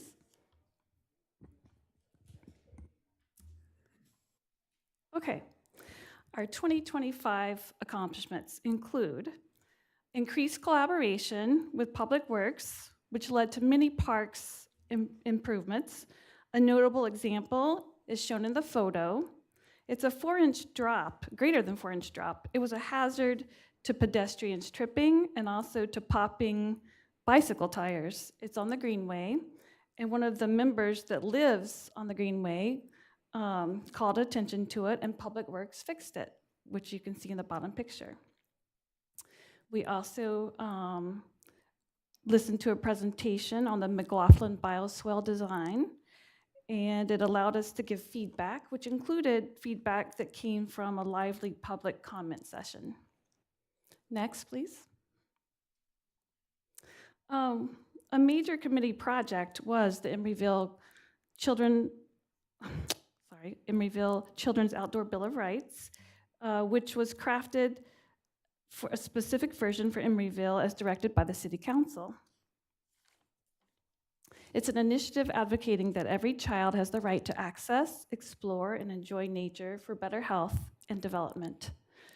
And pictured is our action forward version, which states that a child deserves to feel welcome, care for nature, plant a seed, harvest, explore natural spaces, connect with others, travel safely, discover wildlife, splash, play, ride bikes, climb trees, see the stars, and have fun. Basically, be a kid. We hope to post this on the city website and other places to remind all the decision makers in Emeryville to consider these values when making their decisions. We also provided feedback on the city's new parks website pages, which included things such as we wish there was a master map to show all the parks in one location, something to make it easier to navigate between all the pages. It got kind of cumbersome to click and re-click. Banners for announcements of upcoming events. We also reviewed park survey results, which was a big undertaking, and it had more than 200 participants, which informed us on how the parks were used and what opportunities we could take advantage of to make them better. Next, please. We're excited to support the Nature Exploration Area project at Stanford Park. It's a great application of the Children's Outdoor Bill of Rights. It provides a compact area to safely experience natural objects in the unstructured play format. And you can see in the picture a very adorable girl playing in the nature. The next accomplishment was we participated in the Community Promotion Grant Awards. We also volunteered at the now award-winning Harvest Festival in October. And then another really huge accomplishment was we continued our valuable committee outreach program.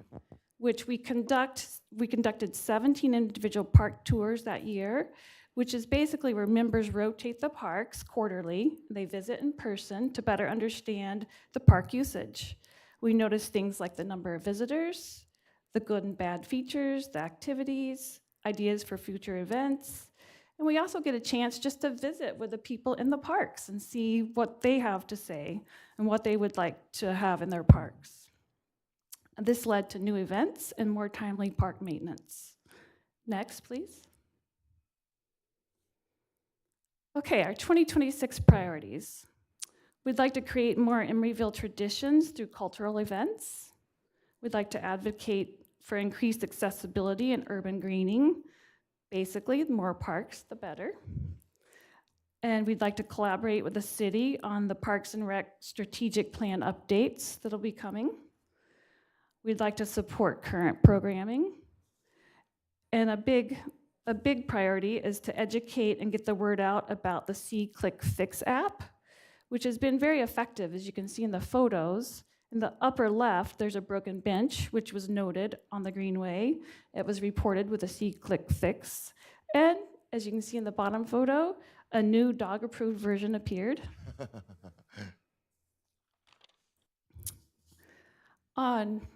Next, please.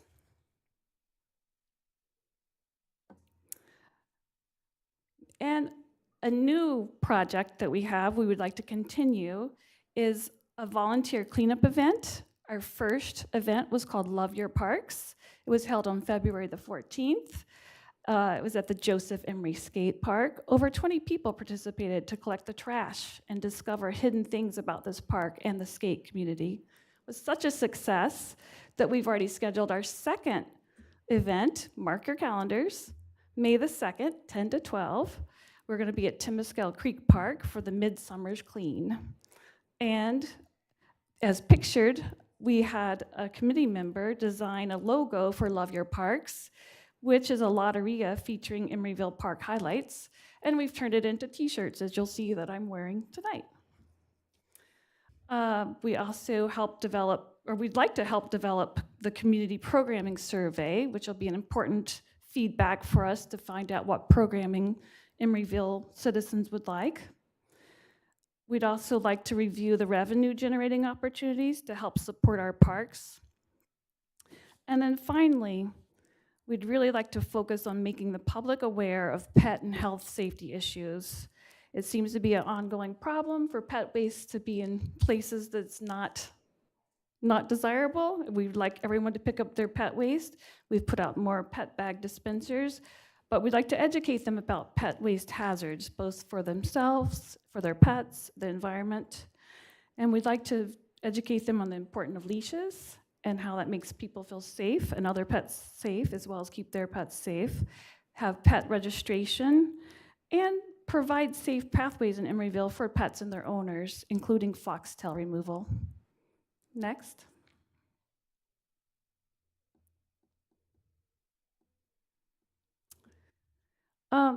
In conclusion, parks and programming provide opportunities for fostering community social connections, so important, making them an invaluable part of our city. Thank you to the city staff, especially Rebecca Sermano. She's a fount of knowledge, and we couldn't do this without her. Thank you to the City Council for supporting and receiving our recommendations. Thank you to the committee members who provide their amazing time and talents freely. And finally, thank you to the members of the public for loving your parks. Any questions? Council members, any questions? Vice Mayor? Thank you. I appreciate the presentation. My only question is, where can I get a shirt? Well, you'll have to see me later, I guess. I don't know. We can order one for you, I'm sure. We'll get back to you on that. Yeah, I would like one too. Thanks. Oh, great. All right, perfect. So, any other questions on this item? Okay, I don't see any questions, but thank you so much for the presentation. Really appreciated it. I do have one or two questions. Okay. First of all, let me express the gratitude for your work on Emeryville Children's Outdoor Bill of Rights. I look forward to seeing it on the website. With regard to Stanford park and the revenue, again, great job with the nature's, the children play area. Thanks for working on that.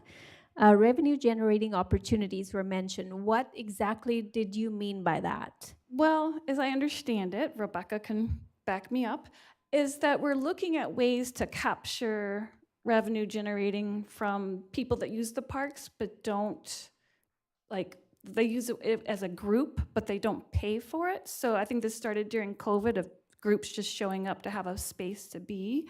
So maybe it's a soccer club or a karate club or a personal trainer. And I think we're looking at whether that's something we could charge for or hold them,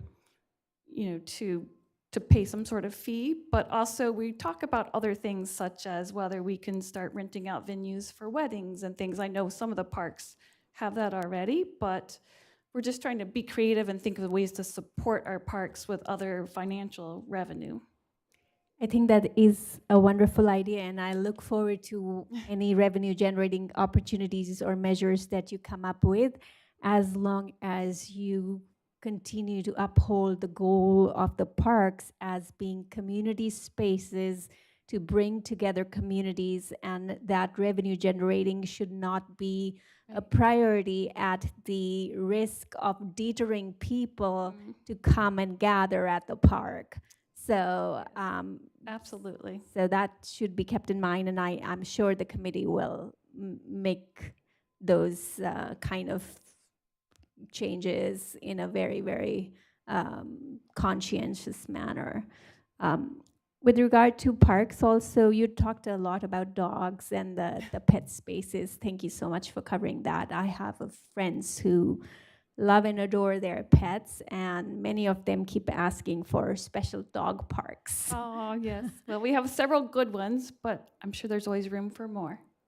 All right, so maybe in another presentation you can talk a little bit about some designated areas where they can take their dogs and pets, so Right. whoever is watching Right. can be aware of that. I would love that. I know it's a big issue that we've got a lot of great open spaces where dog owners love to let their dogs off leash, which is technically not a great idea because they scare some people and they could get loose.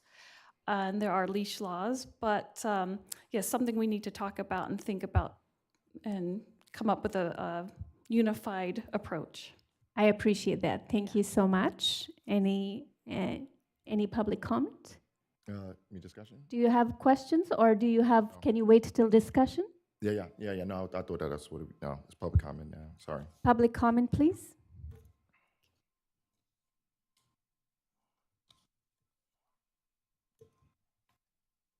Here we come again. We're addressing my government. I like to tell this presenter to listen to what I'm about to say because I'm sure you probably don't know this. And it's not your fault that you don't know it.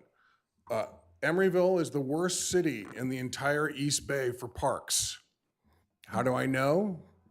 Because there's an organization called the Premier Organization for Planning, called the APA, the American Planning Association, and they wrote the protocol that we have adopted into our general plan over 20 years ago, and that is no more than 333 residents per acre of park in Emeryville.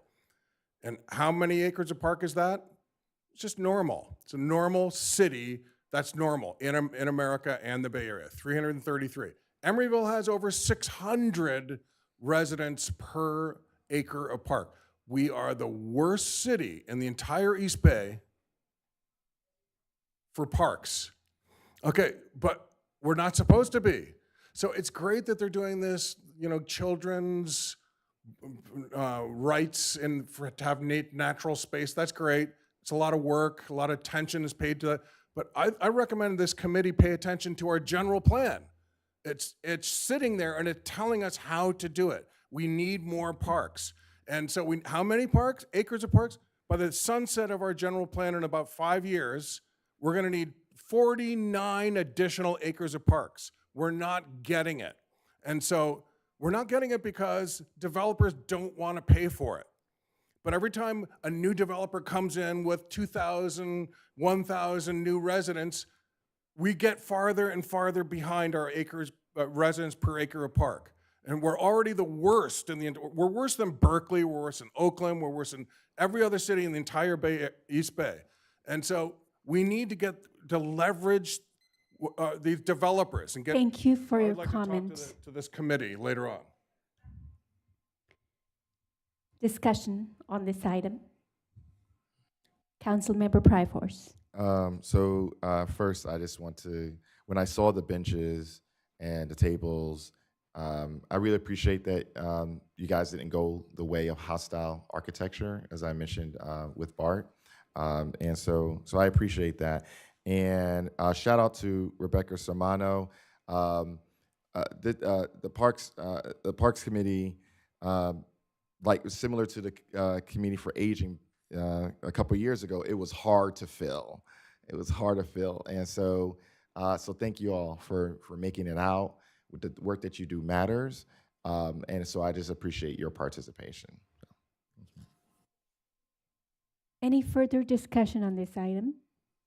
Right, since there is nothing further on this item, we will proceed to council members' special announcement report on meeting attendance. Council members, do you have anything to report under this item?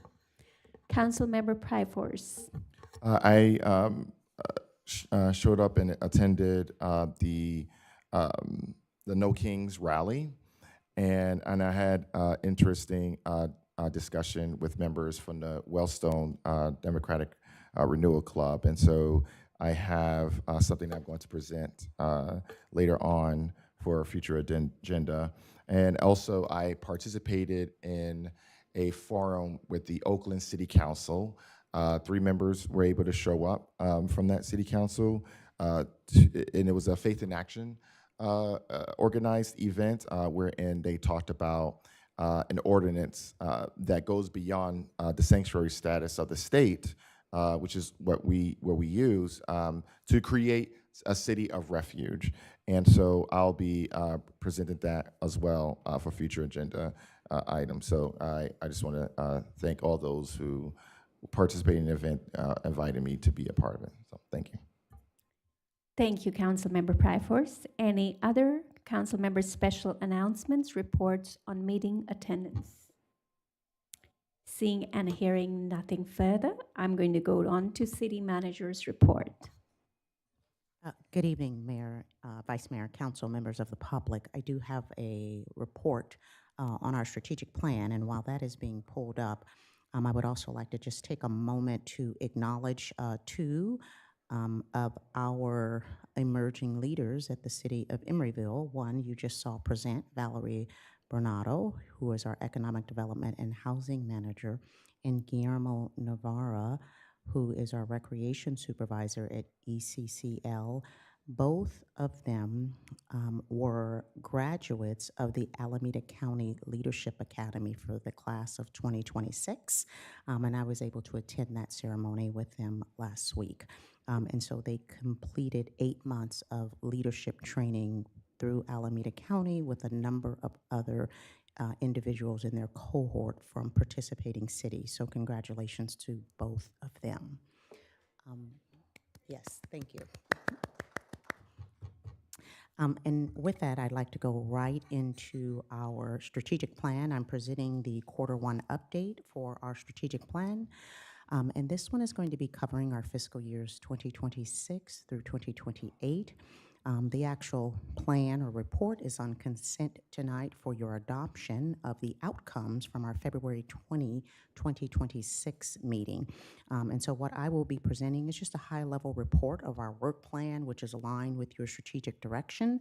You should have a copy of that at your area there on the dais, and there are copies available for the public, hard copies as well, to review in detail.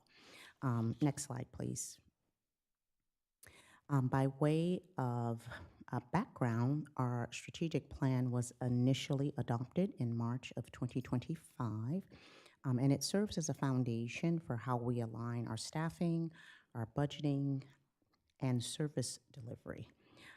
At its core, the plan is really grounded in our foundational principle of financial health and sustainability. This is ensuring long-term stability for the city of Emeryville, and our core value being a commitment to innovation and continuous improvement. So this framework guides all of our decision-making. Next slide, please. The council identified 4 overarching strategic plan goals that we are carried over from our last strategic plan, and that's creating a livable, safe, vibrant community, investing in quality infrastructure and environmental stewardship, supporting dynamic and growing businesses, building a resilient organization, and being an employer of choice. Next slide. And these goals are what shape our departmental work priorities. And these are the things that we highlighted at our February 2026 strategic planning session for the work projects that are on our plan. And what we presented there is we had 36 work projects, 11 future agenda items, for a total of 47 work plan items. Next slide, please. That is just a photo of all the fun we had. Next slide. For the strategic plan cycle, which was facilitated by Raf Tallis, the council highlighted several top priorities which were reviewed. And we did, at this strategic plan session, receive comments from members of the public about the process and what council should consider. And so what we walked away with was continuing to advancing our bicycle and pedestrian improvements, especially around 40th Street and the Ashby interchange. Our art center project is now on our priority list.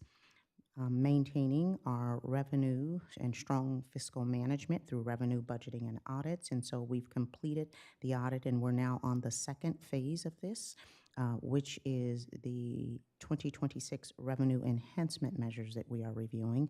And then, of course, the Sutter Development Project remained as one of the council priorities as well. Next slide, please. These are the key initiatives that's kind of driving our focus. We are a small but mighty team. This slide really highlighted our staffing capacity and just showed that the majority of our city staff are dedicated to the day-to-day operations of the service delivery, providing core services to the community, and that's kind of what this slide shows. And so a lot of the project work must be performed by staff with all of their other ongoing responsibilities. So I thought it was important to share with the public how this city is managing large-scale projects and business development with its existing staffing levels. Next slide, please. Oh, all the fun that we had again. Next slide.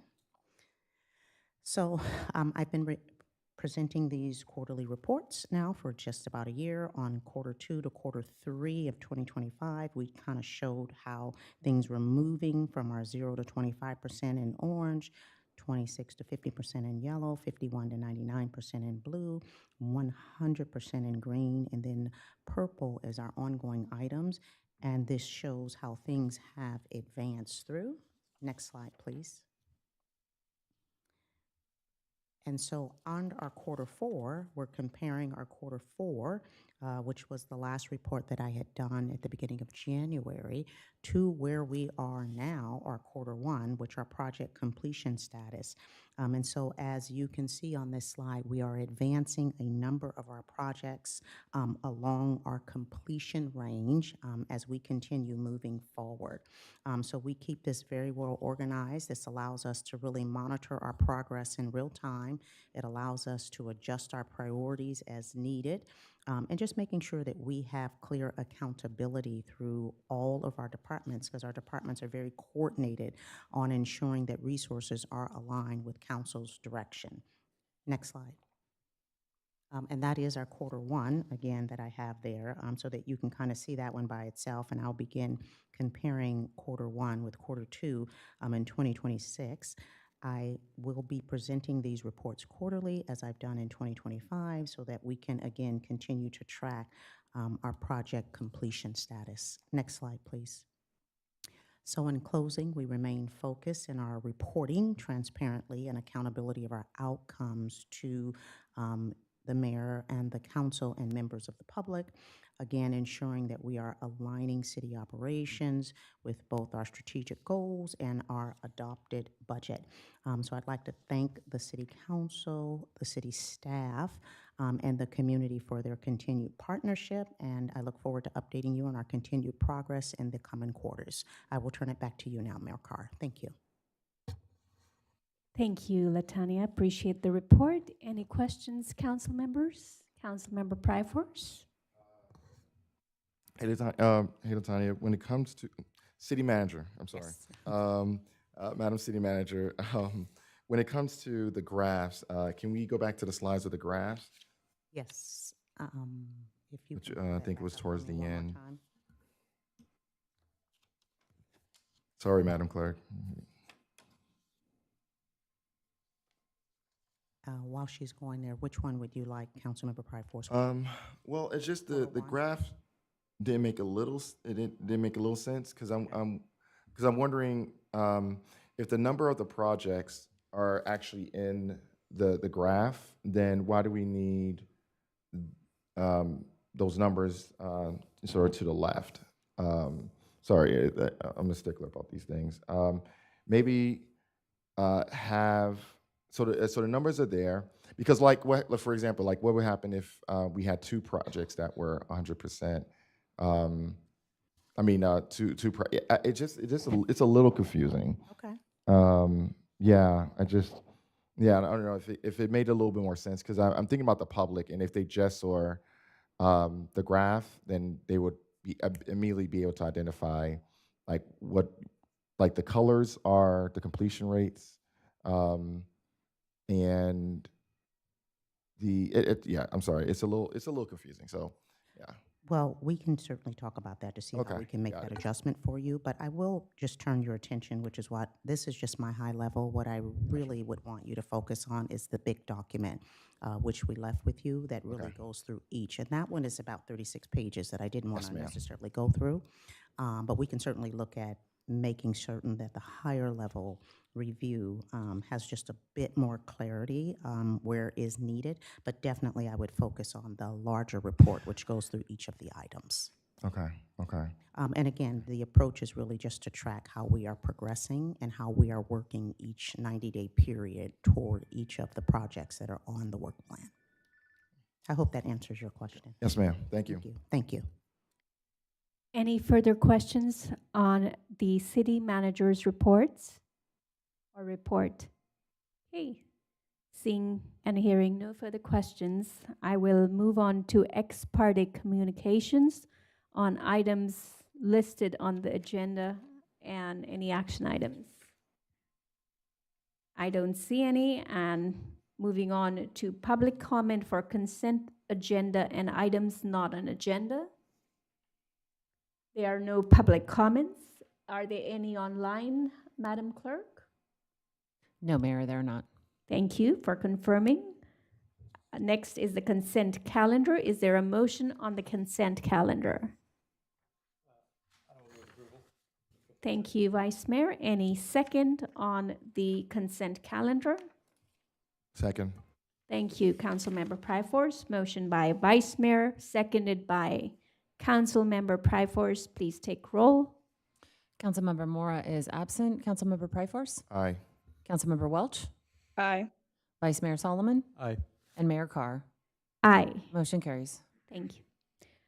Next, I will open, it is now 9:19 p.m. I open the public hearing, introduction and waiver of first reading of an ordinance of the City Council of City of Emeryville, amending Title IX, Planning Regulations of the Emeryville Municipal Code to implement programs B, H, and KK of the approved 2023 and 2031 housing element, CEQA determination exempt pursuant to CEQA guidelines, section 15162 and 15164, and Public Resources Code, section 21080.085, because this ordinance implements the schedule of actions in an approved housing element. And I'm so glad Navarre Oaks is here to explain what all of that means.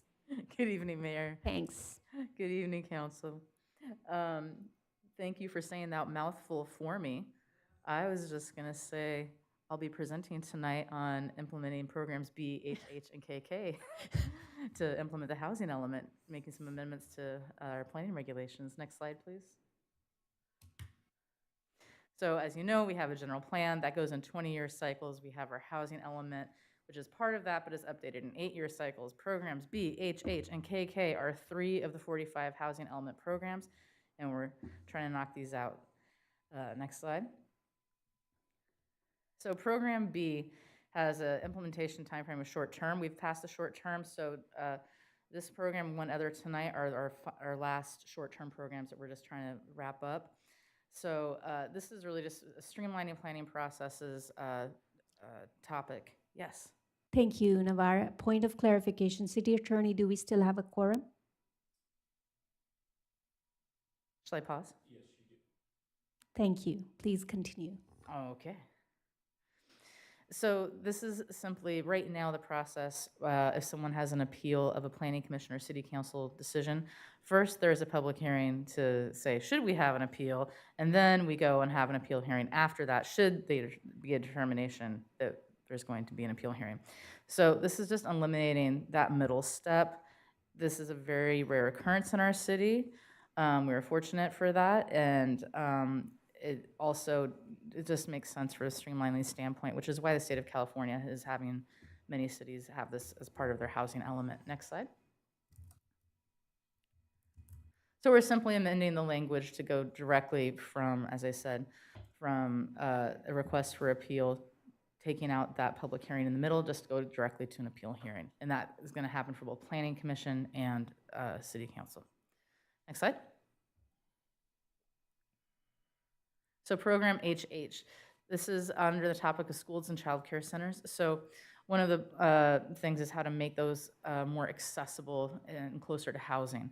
So we have a program in here to assess what we can do, and specifically looking at how to reduce barriers to application process for that. So next slide. So what we're doing here is simply removing the prohibition of these in the RM zone, which are the eastern neighborhoods, mostly in the city. And then wherever there's a conditional use permit required right now, making it a minor conditional use permit. So instead of requiring going to planning commission, having that approved on the staff level. So again, there's still a review process because you do need to look at a potential use, but it's making it a simpler and faster process. And then also just to remove daycare centers from use classifications list that are only allowed on the ground floor of a residential zone.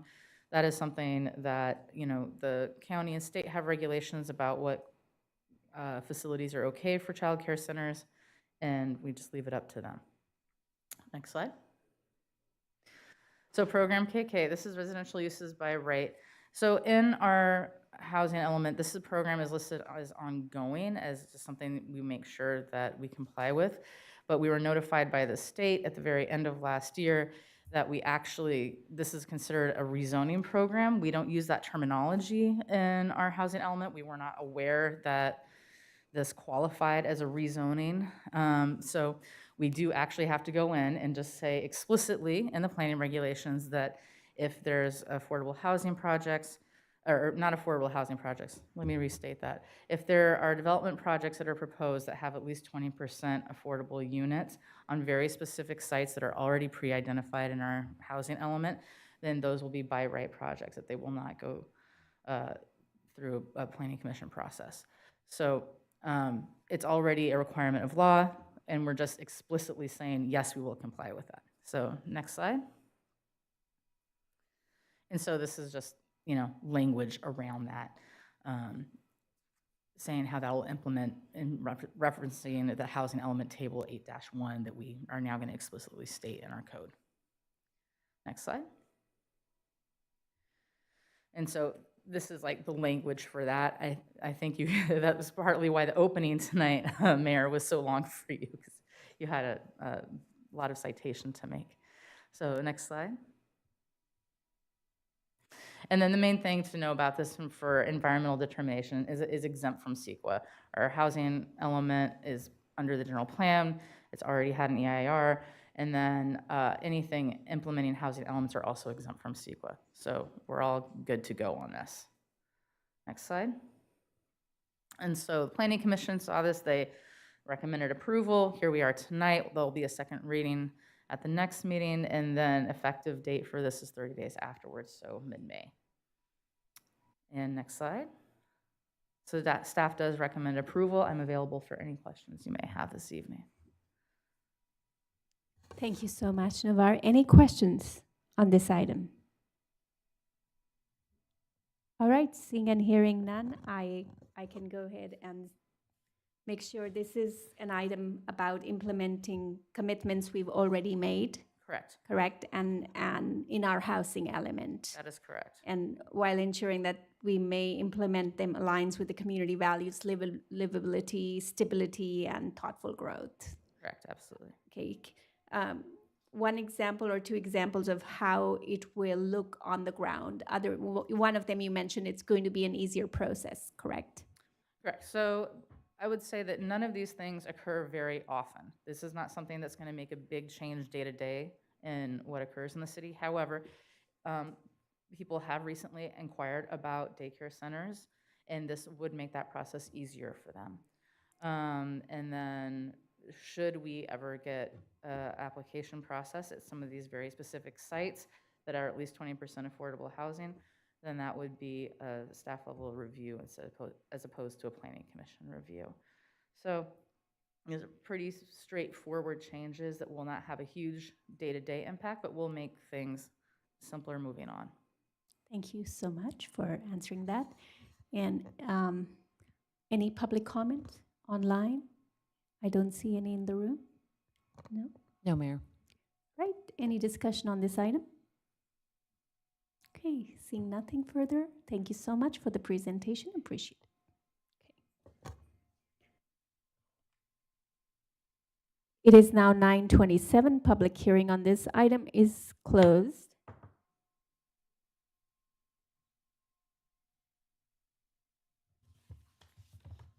Next, we have a public hearing on item 10.2. It is now 9:27. Excuse me, I'm sorry. You need to adopt the first reading of the, you need a motion to adopt the first Thank reading. you so much. I was going to do that for both together, but we can do that one at a time. Perfect, So, thank you. At this time, I welcome a motion to adopt item 10.1. I'll So move moved. approval. I'll second. Thank you so much. Motion by Councilmember Welch, seconded by the Vice Mayor. Please take roll. Councilmember Mora is absent. Councilmember Pryforce? Aye. Councilmember Welch? Aye. Vice Mayor Solomon? Aye. And Mayor Carr? Aye. Motion carries. Thank you. So is that, does that close the public hearing on 10.1 for now? Yes, thank Okay, you. so 10.1, public hearing is closed at 9:28 p.m. It is now 9:28 p.m. and public hearing on item 10.2 commences.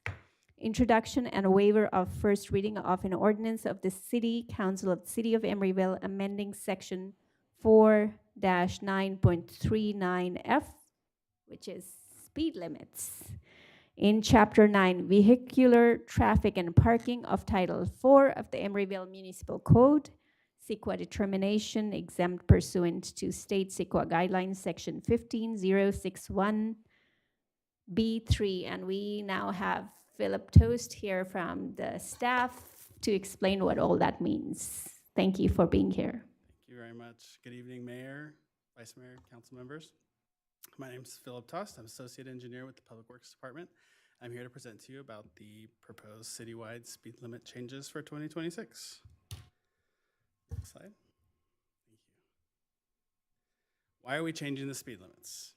Per California Vehicle Code, our speed limits must be supported by periodic engineering and traffic survey studies. This study surveyed 20 street corridors, which you'll see a little later, and an ENTS survey allows for fair enforcement for those drivers that are going exceedingly faster or slower than the speed the majority of drivers consider safe and reasonable. It also considers prevailing speeds, collision records, pedestrian and bicycle activity, and roadway traffic and roadside conditions not readily apparent to drivers. This is the second time the city is adjusting speed limits under the recently passed Assembly Bill 43, which allows municipalities greater flexibility in setting speed limits. Next slide. Here's a little bit more about AB 43. AB 43 allows agencies to set permanent 15 and 20 mile an hour speed limits. It also permits 20 or 25 mile an hour speed limits on roads in business districts. It prioritizes safety for bicyclists and pedestrians on safety corridors and on streets with high bike ped activity. It offers local agencies more flexibility to consider vulnerable pedestrian groups when setting speed limits along corridors with senior centers or schools. A study found that drivers traveling at 30 miles an hour who hits a pedestrian, has a 45% chance of killing or seriously injuring them. But at 20 miles an hour, that percentage drops to only 5%. Next slide. There is also another process for setting speeds on local streets, and that's by using the Caltrans manual for setting speed limits, updated in 2025. Cities can use this manual to set speed limits without having to conduct an ENTS on streets classified as local. That being said, it is still best practice to include local streets in engineering and traffic survey studies, and to document the justifications for speed limit reductions within these studies. It helps to support our police department when they're in court justifying citations they've issued. Next slide. So what we did was surveyed 20 street corridors. We reviewed the AB 43 eligibility for further flexible speed reductions and reviewed a context-sensitive bicycle speed limit on the Emeryville Greenway to improve pedestrian safety. Next slide. Now this map shows the existing segments with the speed limits as they currently are.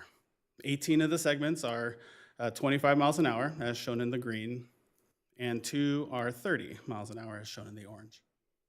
Next slide. The proposed map is quite different, with the speed limits reducing in all of the segments except for one. Emory and Powell are the only 2 segments at 25. That's a reduction of 5 miles an hour for Powell Street. All of the bike boulevards and all of the streets adjacent to parks and schools are being reduced to 15 miles an hour. That's 45th, 47th, 59th, 61st, 62nd, Doyle, Overland, Stanford. The remaining streets were determined to be bike ped generators, local roads, or in business districts, and had justification to be 20 miles an hour, either through the ENTS or through an AB 43 5 mile per hour reduction. Those are 66th, 67th, Adeline, Beaudry, Halleck, Hollis, Peladeau, Shellmound, and Vallejo. The speed limit for the Emeryville Greenway is set at 12 miles an hour based on observed conditions, comparative agency practices, and guidance from state and national design manuals. Next slide.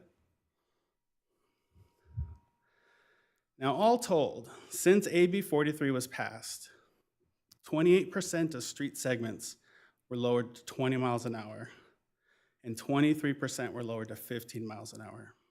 That's more than half of the centerline miles in the city that will be less than 25 miles an hour after tonight's council action.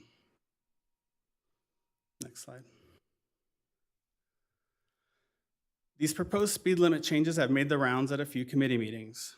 There have been 2 presentations to the Transportation and Sustainability Committee. On February 10th and March 10th, the proposed speed limits were presented to the committee, resulting in a recommendation that the council adopt an ordinance amending the citywide speed limits per the 2026 ENTS. And last night, April 6th, the presentation was made to the BPAC about the proposed speed limit changes. Next slide. Staff recommends that the City Council approve the engineering and traffic study for the speed limits and adopt the first reading of the attached ordinance amending the public safety regulations in Title IV of the Emeryville Municipal Code to designate speed limits for 20 street segments. And we're happy to take your questions. Thank you so much, Mr. Tost. Any questions? Okay. I do have some questions, and I was just trying to make sure I frame these correctly. I just want to know if the reasonably foreseeable future conditions were contemplated as CEQA requirements in reducing these speed limits. By that I mean Sutter and Tokyo Central.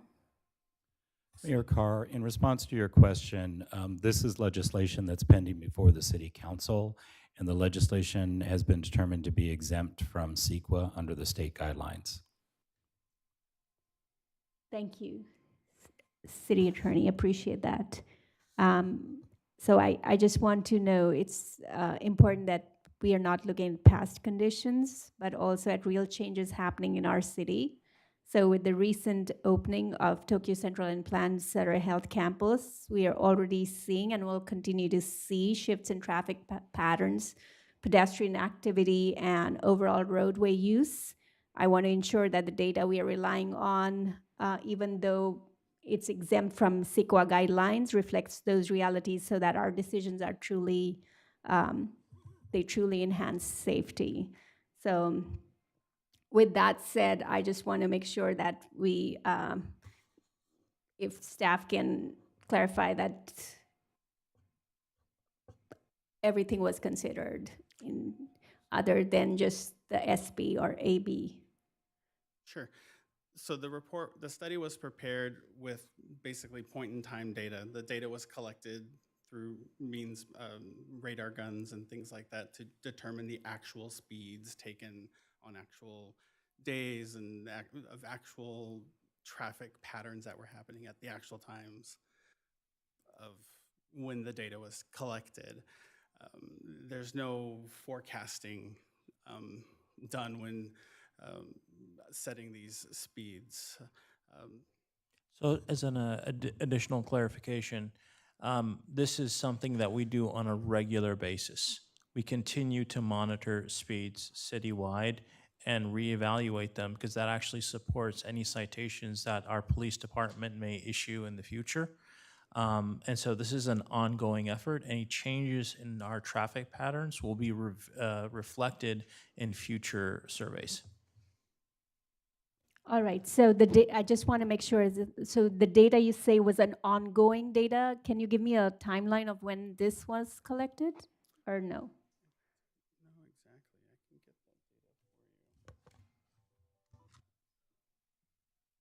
Hi, I'm Ryan O'Connell, Senior Civil Engineer in the Public Works Department. And yeah, so the data was collected in fall 2025 for this study. And furthermore, additionally, when we look at setting the speed limits, we take into account collision history as part of that survey. So in the ENTS that is attached to this council item, we have collision history for all these street segments. That's a factor in one of the other reasons why we would possibly reduce the speed limit on some of the street segments beyond just the 85th percentile speeds that's are there. So that's another factor that we determine speeds on the streets. Thank you, Ryan. Thank you, Mohammed. Any further questions on this? Councilmember Pryforce? So I actually agree with the mayor that CEQA just, to use a gaming term, was nerfed. And but what it also did was that it left it to this discretion of city councils as to how the impact of city planning in terms of environmental concerns. So if cars are moving slower through the city, how does that impact air quality? Bay Street, for example,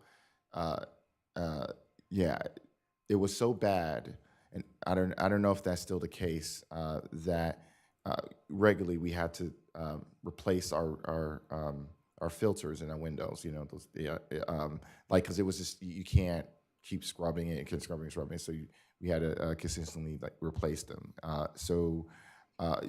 Are there any studies around that kind of impact that we're making in the city?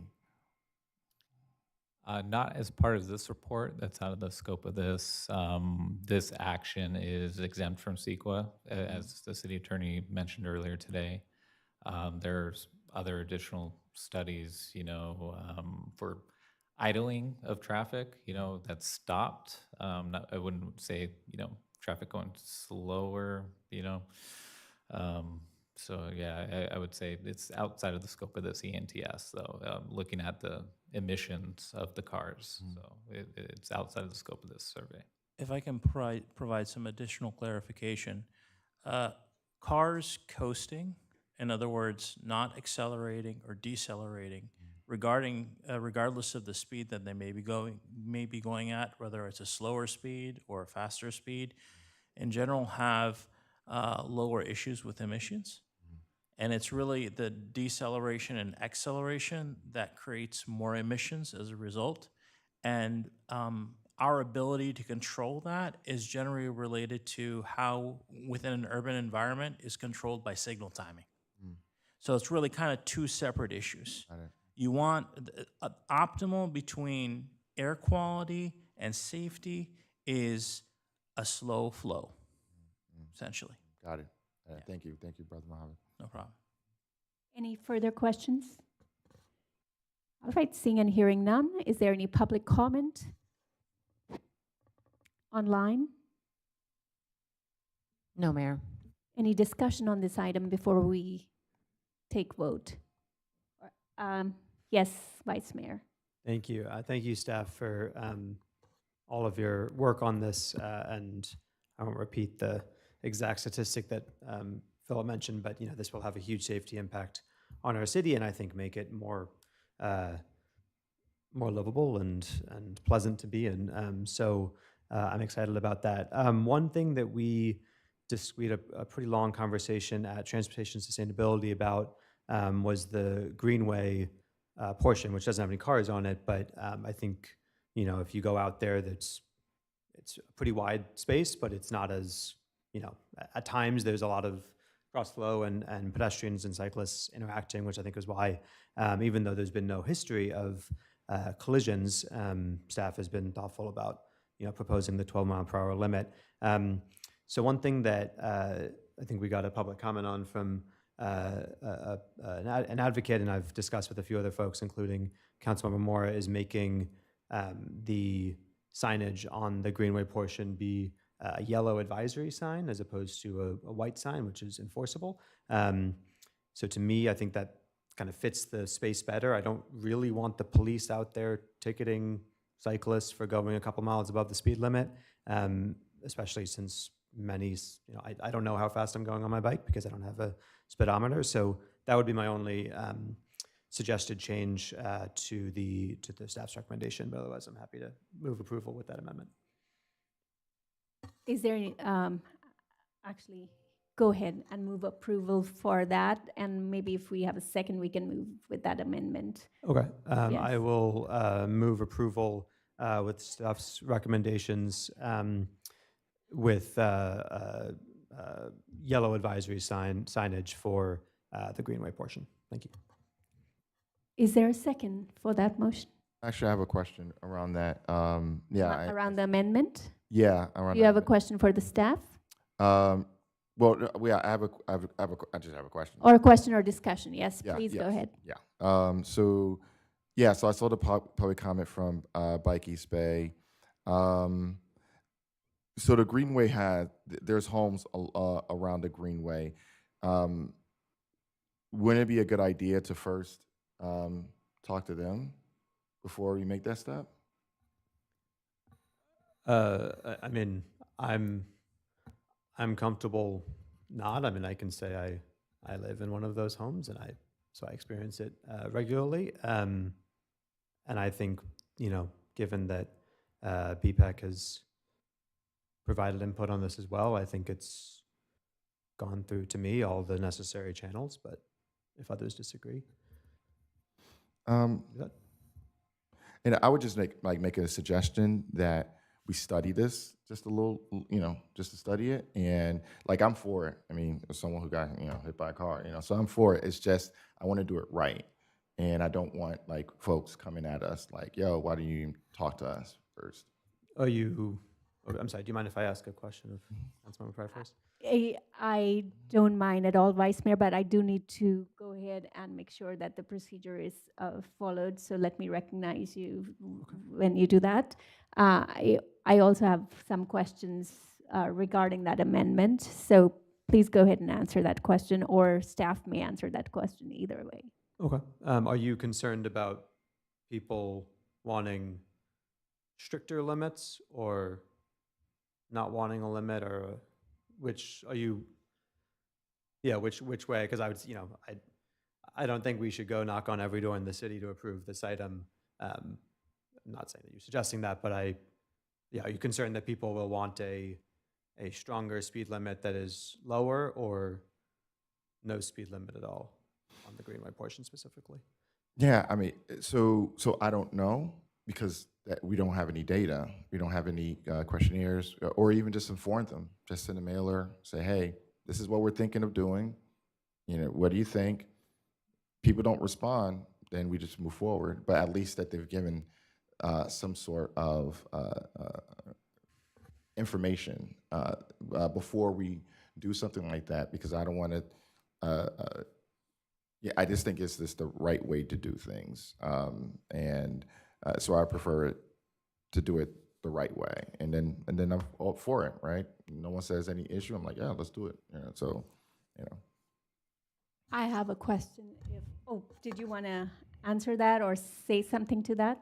Yeah, I mean, I can share my perspective, which is, I think, as Mohammed mentioned, like, if this doesn't work, then we can change it. If it turns out it's too low, or it needs to be enforceable, or people aren't abiding by it, then we can, from my perspective, do more. And I don't know, I think I wouldn't want to waste city resources asking people about every decision. And this just strikes me as something which is consistent with the broader set of policies that we've been elected to implement. But that's just my perspective on, I'm not anticipating that people will be up in arms about something which strikes a balance between comfort and safety of people on the Greenway in particular. That's my perspective.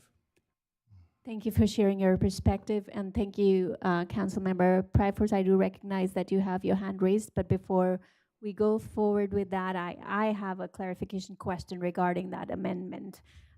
First of all, I want to make sure that this update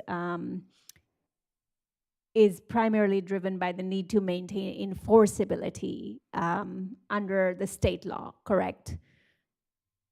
Yeah, that's correct. So a yellow sign would be a warning sign, and you would not be able to issue tickets based on that.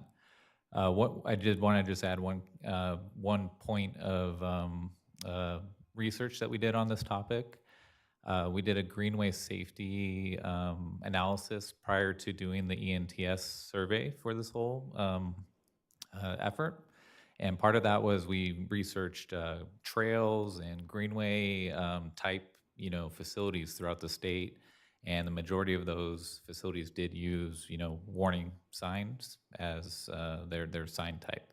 So that's just, the data point out there that a lot of them used warning signs versus regulatory signs. So regulatory sign is a white background sign. Warning sign is a yellow background sign. White regulatory signs you can enforce and do a ticket on. The yellow ones you cannot do a ticket on. All right, so thank you for sharing that additional data. Appreciate that. So with that yellow sign that you are proposing, Vice Mayor and Mr. O'Connell, would that be a proactive use of newer safety-based authority to lower speeds where appropriate, or how exactly would you make it a part of this ordinance to update it with the state law? So we would, I think it would be like an iterative approach. So we would put it on a yellow background, but we would put the speed limit there. So we would be setting what that speed limit is that's on the warning sign, but it would not be enforceable. So it would just be more of a guide sign that's in the greenway for the users out there. But it's at council's discretion of what sign type that we would want, and our department is definitely open to what council would want here. So Okay, I just want to make sure. So if they are pedestrians, because the greenway is shared by both bikes and pedestrians. So if they are pedestrians on the greenway, would that help them more with the white sign, which is enforceable, versus a yellow sign? it's hard to say. So it does go to reason to possibly do the iterative approach, and then we could upgrade the sign down the road if we start with the warning sign. Okay, initially you did not have this sign in your initial proposal. We had a regulatory sign in our. You had a regulatory sign, which was the white sign, correct? That's correct, yes. All right. I thank you so much for that clarification. I appreciate that. And with that, you are moving that. Is there any discussion, actually? Councilmember Pryforce. Thank you, Mayor. So what I'm concerned about is more so procedure. When the Greenway was originally designed, there were several homeowners, and the Greenway is a specific population in Emeryville. They're predominantly homeowners, usually have some sort of affluence, and so they're very they vote, they're very vocal, and they're engaged, and so I think that an opportunity to connect with them and say, hey, this is what we're planning to do,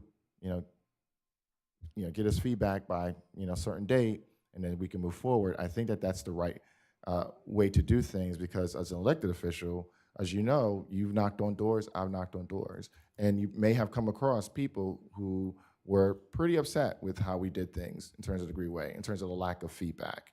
And I think that coming from just any good product design or product development, with each iteration, you test, you collect feedback, you get more data before you move forward, and so if that wasn't your original design, and then we get a public comment, and then we're like, okay, we're just going to go with the public comment, and we just and so because you said you had research analysis, but there wasn't a survey. Right, and so I think that data is important, because that's the people, and so I just think that, like I said, I am support of it. I just think procedurally we need to do it the right way. That's. I have something to say to that comment.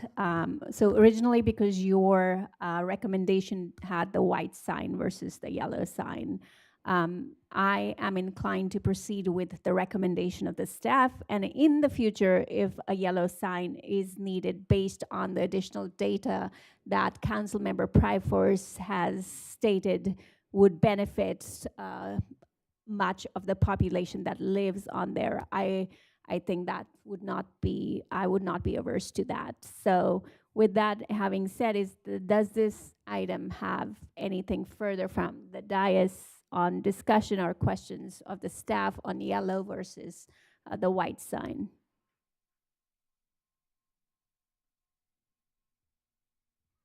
Nothing? Sure, I'll sorry. Okay. Got it. If there's no further discussion, I welcome a motion on this. Was there another discussion, comment, or question? Yeah, it's more so a question. Will you, Vice Mayor, be amenable to, rather than just moving forward right now, there being some sort of outreach so that we can collect information before this comes back to this body? This is the first hearing on this, correct? So there is an opportunity for a second hearing. How far can the second hearing be delayed? Mayor Carr, in answer to your question, if there's changes to the legislation at the second hearing, then it would need to be continued to a subsequent hearing. What would that does that affect anyone in a major way? Because I understand this is to go ahead and update our ordinance to comply with the state law. Is there a deadline for that compliance, or can we go ahead and get additional data? There's no deadline for the speed limits that we are proposing to get adopted today. So you would be able to have the opportunity to collect some data. There's an opportunity to collect data. Just to note that this would be unusual for a speed limit discussion on a segment in terms of our past practice. We will, whatever council direction is, we will follow it. And in addition, it's a significant amount of staff time to achieve it. And to date, we've put in a reasonable amount. I think more work on this one than we've done on any one previously. But again, we defer to council direction. Thank you. Thank you, Mohammed. One more question in that case is that if there is no deadline to get this ordinance updated, would a survey like a internet survey, would that help you with your time? One suggestion could be to remove the greenway from the discussion, let the rest of the streets move forward, and then we can move it on its own timeline if possible. That's a great suggestion. And would you be amenable to that, Councilmember Pryforce? Yes, he's right my mind. Vice Mayor Solomon, would that be helpful? In that case, I welcome a motion with the amendment of removing the greenway from this this public hearing. I think I had made a motion before, so I'll amend that motion or retract that motion. So we never received a second on that motion. All right, well, so we can just start pretend like it over. didn't happen. I will move approval of item 10.2, excluding the greenway section, or deferring this greenway section to later. Councilmember Pryforce, your hand is raised to make a second to that motion, or is your hand raised for another question, discussion, or comment? Yes, sorry, another question for clarity. So does that mean that we have issued some sort of direction to the city staff to do this, study or assessment of the greenway, or is that something that we have to introduce like at the end as a future agenda item? I would suggest, Councilmember Pryforce, that the item first be approved, and if the council would like to give direction to staff on how to proceed with the Emeryville Greenway, you could do that after the ordinance was approved. Okay, thank you. Okay, second. Thank you. Motion made by the Vice Mayor, seconded by Councilmember Pryforce on item 10.2. And this is discounting the greenway for the time being from being updated in this ordinance. You have to call for public comment, Mayor, please. Oh, thank you so much for reminding me. Is there any public comment on this item? Or any online? No. Okay. In that case, discussion is already done on this item. We can call for the vote on it, please? Councilmember Mora is absent. Councilmember Pryforce? Aye. Councilmember Welch? Aye. Vice Mayor Solomon? Aye. And Mayor Carr? Aye. Motion carries. Thank you. The next item is an action item. It is Apologies, Mayor Carr, but if the council wanted to give direction on how to handle the Emeryville Greenway, it would be appropriate to do so as part of this item.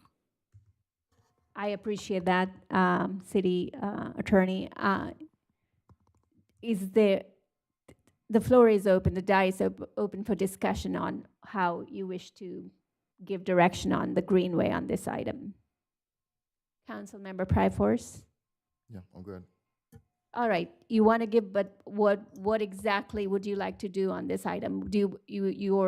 You're good in giving direction about what? You want to go ahead and obtain a survey from the residents on the greenway, or people who may be on the greenway for whether or not they should be yellow signage, or Is that correct? Or white regulatory signage versus cautionary? Is that how we differentiate it? Yeah, a warning sign versus a regulatory sign. A warning sign versus a regulatory sign. What exactly did you want? A survey for that? Yes, Madam Mayor. Thank you, Councilmember Pryforce. Vice Mayor Solomon, do you have any comments to that? Let me obtain sorry. Vice Mayor's input before I come back Okay, to you. got it. Thank you. I mean, I respect and appreciate the goal of trying to gather input from people who will be affected. I'll just remind the rest of the council that, 3,000 some odd people use the Greenway every day per our counter. There's not 3,000 people who live on the Greenway, so there's plenty of people who will be affected by this. And I don't know exactly what people who live there would, if we left it up to a vote to them. I think it's within our remit as council members. If we want to individually go and knock doors or do a town hall on the item, that's up to us. To me, I think that staff has enough other very important items on their plate that I think the value out of the survey in this instance doesn't warrant the cost and time. That's just my perspective. So I wouldn't advocate for that option. Thank you for your input. Mohammed, do you have any input to offer on this? Just clarifying that, again, this is an unusual amount of effort for the item that is under discussion. Is there any interest in sending this back to Transportation Committee for further discussion? Since a lot of work has already been put twice at Transportation Committee and also once at BPAC. So those are also options on the plate. Councilmember Pryforce. Yes, so thank you, Madam Mayor. I'd like to modify it, and hearing Vice Mayor's concerns, that instead of it being a survey, we just give them a mailer with information, and then we say, if you have any questions, reach out to us. But this is something that we will revisit at a later date. And so then it doesn't require some sort of data extraction that could take longer, if that makes sense. As a slight suggestion, the discussion could, again, be held at Transportation. We could send out mailers. The discussion could be held at Transportation Committee, and folks from the public could be given an opportunity to voice their opinion at Transportation Committee, if that is amenable to the council.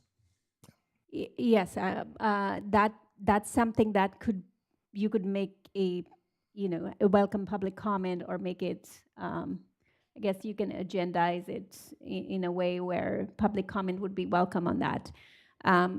Is that something that you would be okay with sending it to Transportation Committee for further review, comment, public participation, etc.? Yes, Madam Mayor. Thank you. Any further discussion on this item before I make my comments on it? All right. I prefer to take your recommendation, staff, and have it as a regulatory item.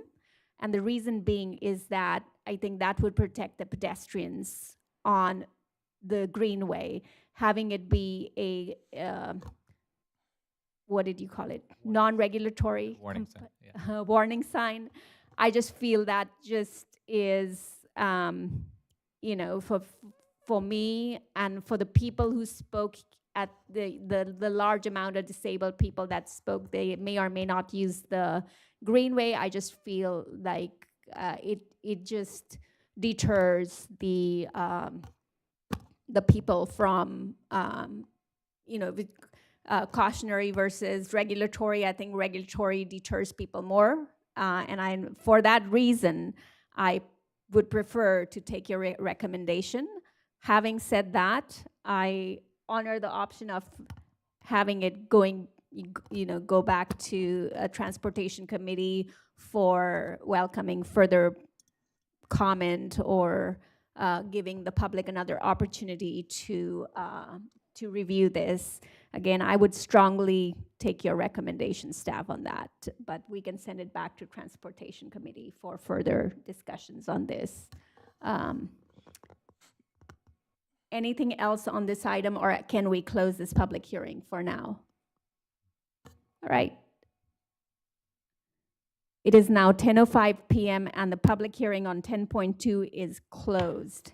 And that was the first reading that was closed. So we are moving on to action items. The next one is the resolution of the City Council of the City of Emeryville adopting Community Promotion Grant Subcommittee recommendations to select Emeryville Children and Nature, Entitled Futures, Fishnets and Film Incorporated, Friends of Emeryville Child Development Center, Friends of Golden Gate Library, Head Over Heels, Gymnastics, Kala Institute, Misfit Combat Incorporated, New Arts Foundation, Rudy's Can't Fail Cafe, Scientific Adventures for Girls, Spoiled Boutique, Taiwo Koyo, Teresa Kalonaskas, DBA Tika Painting.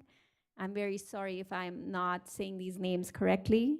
I have a difficult one, so I empathize with people who are not happy with the way I'm saying this. And Emeryville Historical Society as recipients for the Emeryville Community Promotions Grant Program. Welcome, Rebecca, and thank you for all your work in making this happen. Not a problem. Thank you very much, Mayor, council members. Good evening, Rebecca Sermeno, Community Services Director, and I'm here tonight to discuss the Community Promotions Grants and the Selection Committee minor recommendation for change. Next slide. The purpose of these grants is to, support and fund organizations and individuals to bring more to our community through activities, events, and programs.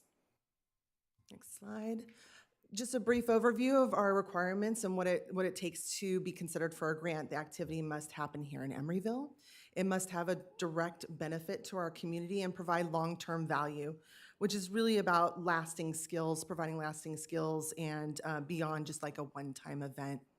You also have to obtain a letter of support from the appropriate entity, which means, for example, if you're planning on your program happening in the school district has to provide a letter of support so they're not surprised by your grant.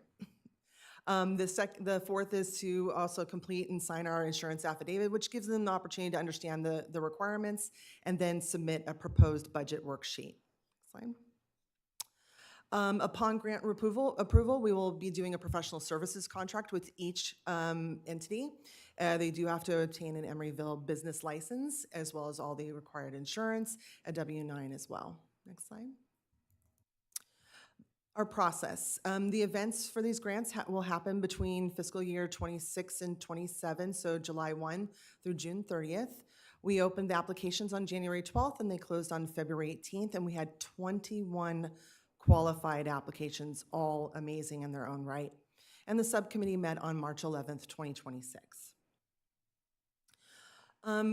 In 2024, per council direction, we changed the makeup of our subcommittee. Previously, through the years, it only was made up of 4 members, 2 Parks and Rec and 2 Public Art Committee members.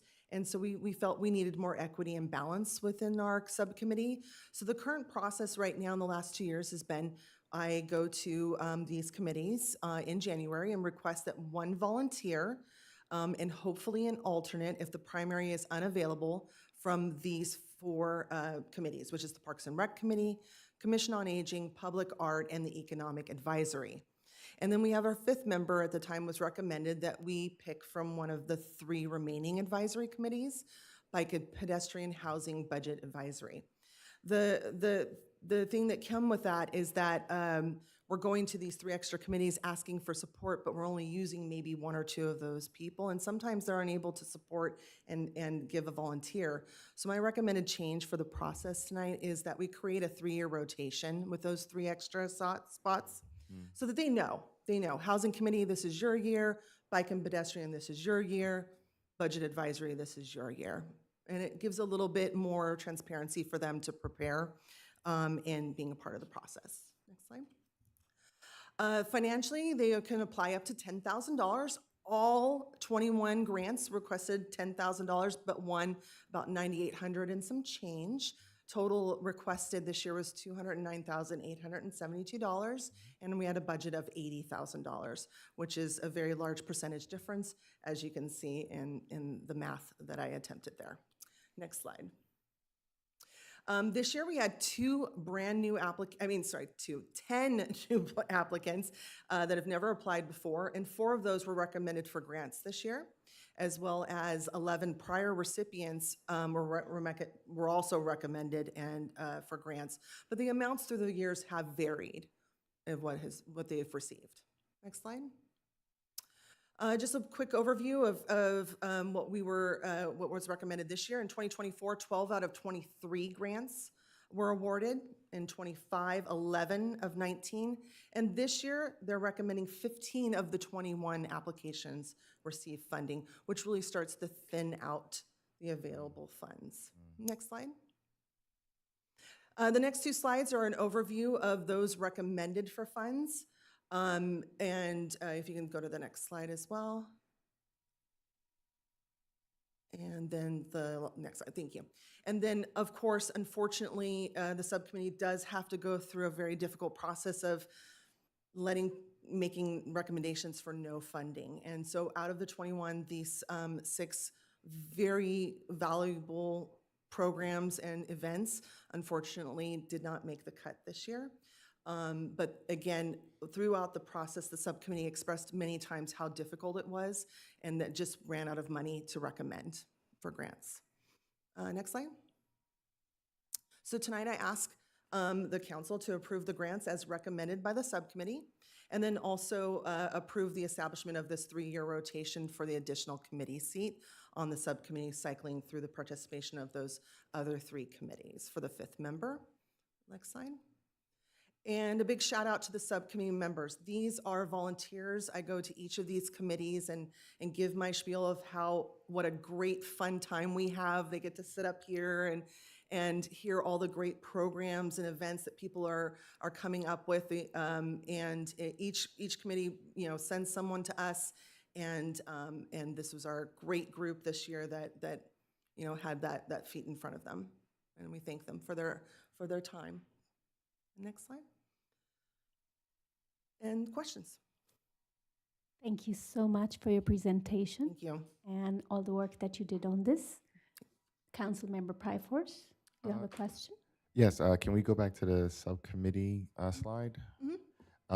So with what you're proposing, would this change, or this is an additional person who would okay. Yeah, it would not change. It would still remain a 5-person. Okay. But what we were doing is we were going in and pleading our case to have someone volunteer, and then we would go back to them and say, never mind, we don't need you. And so I think it's better overall continuity for the process to have just this rotation. And again, like I said, it would be, they know it's Bike and Pedestrians Year, and you're gonna submit some names to be a volunteer. Thank you.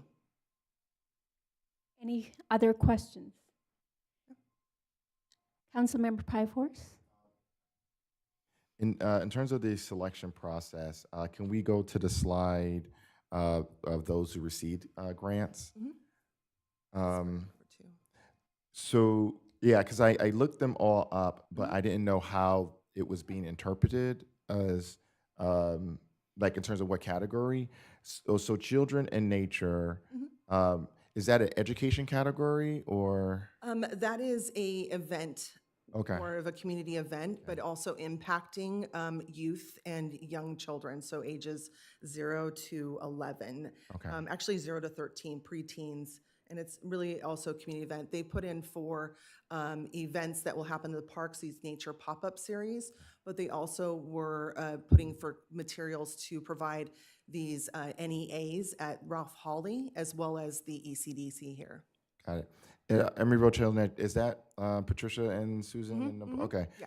I'm a little confused. Isn't there something going on in terms of like them getting money from the general fund or something, like they wouldn't get money, and like was that happening in any way? No, but these grants are from the general fund. Okay. money. Yeah, the grants are funded through the general fund. Okay. Yeah. Okay. Parents as teachers, what would that be considered? Oh, yeah. So that's entitled Futures.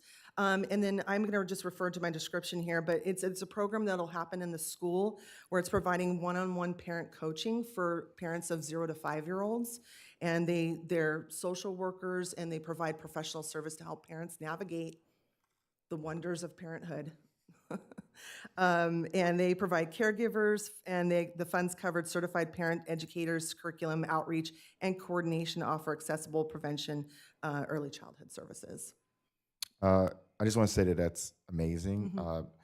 Dr. Jeffrey Canada, when he opened up the Promise Academy in Harlem, that's what, like all the Promise programs actually come from his school. And one of the things that he did was that he provided parent education, particularly when it came to not just like parenting and a couple of sort of resources to give them, but around providing GED classes, because he saw that there was a significant amount of parents who didn't have their high school equivalency. So, I mean, I guess that's something that maybe if they don't have that, then maybe that could be suggested to them.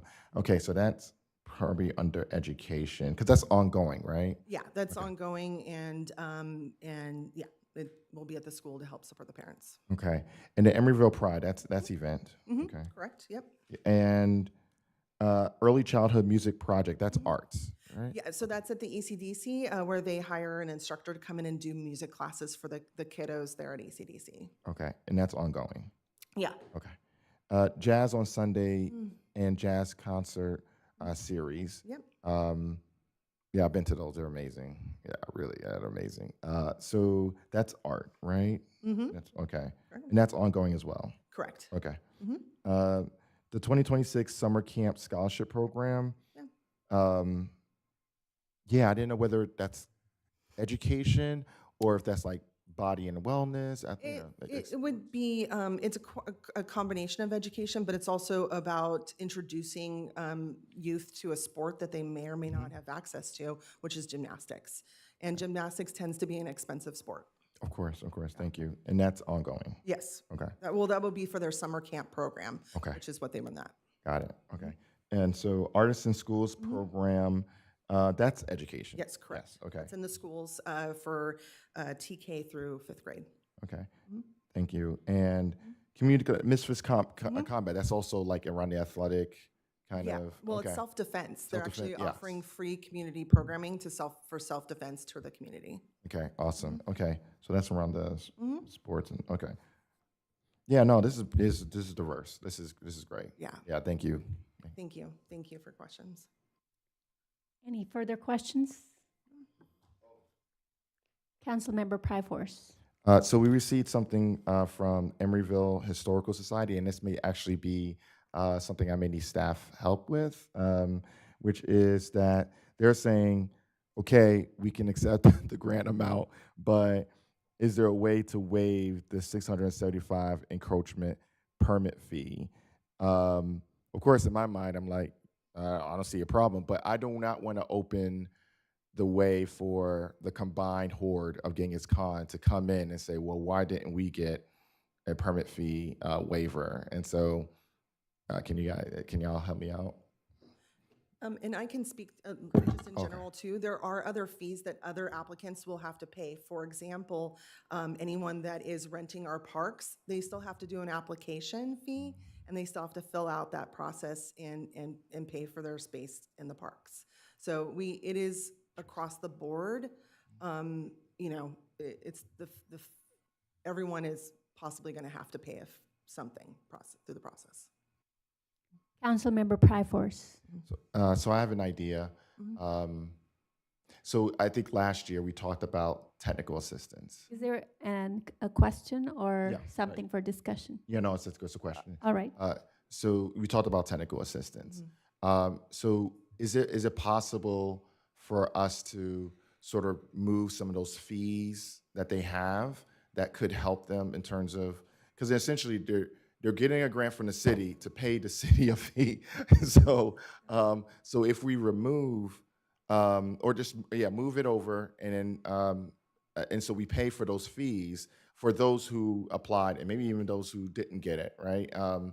And so then that would sort of count as some sort of technical assistance, which would help should we move forward with getting more grant proposals and that sort of thing. Is that something that can happen without like hurting us financially? Councilmember Pryforce, in answer to your question, without knowing the actual permits involved, I don't know if they're codified in the Emeryville Municipal Code, whether there's waivers that can be issued by the city. It's a difficult question to answer at this point without having more information as to exactly which permits we're talking about and what the provisions are in the EMC. Okay. I think that's something that we can address amongst the team and make that recommendation. Okay. Okay. That's it. Yeah. Any further questions? All right. Thank you. I have some, Rebecca. sorry. Okay. I have some questions. First of all, again, thank you so much for doing all the work on it, as well as to the committee members who participated in it. At the last meeting, we had one person make a comment that there were no women on this committee, and it was Women's History Month, and I know that you take good care of trying to make a good composition of a diverse committee, but we just want to make sure that everyone feels that these are, by the way, these are great allocations with the limited budget that we have, and most likely great decisions by all the people who made that. Before I ask that question, I want to make sure that I let you know that even the people who got these awards came up and said, we would support whoever got the award. It's not, we would not want to take anything. These are awardees that we would want to encourage and support. So I think it's just a matter of the money and the grants. And I think one person did make that comment also at the last meeting. But the question I'm coming to is about the composition of the committee. I understand that you get one member from each committee. I think if we go back to that slide where we talk about the composition of the committee, can we please do that? Mm-hmm. Yeah, we go to each committee and we ask for one volunteer. And you're suggesting that you just have that set in the first year, or how exactly? Sorry, yeah, I'll wait until the, I think it's the 7th slide.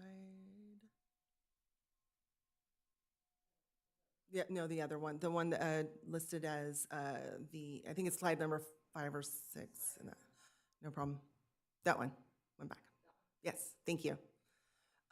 So just to clarify, and so I understand your question, is that the process was already set forth by the council. Yes. Where we now have a 5-person subcommittee. That subcommittee has made up that 5th person was kind of up in the air, one of these 3 people.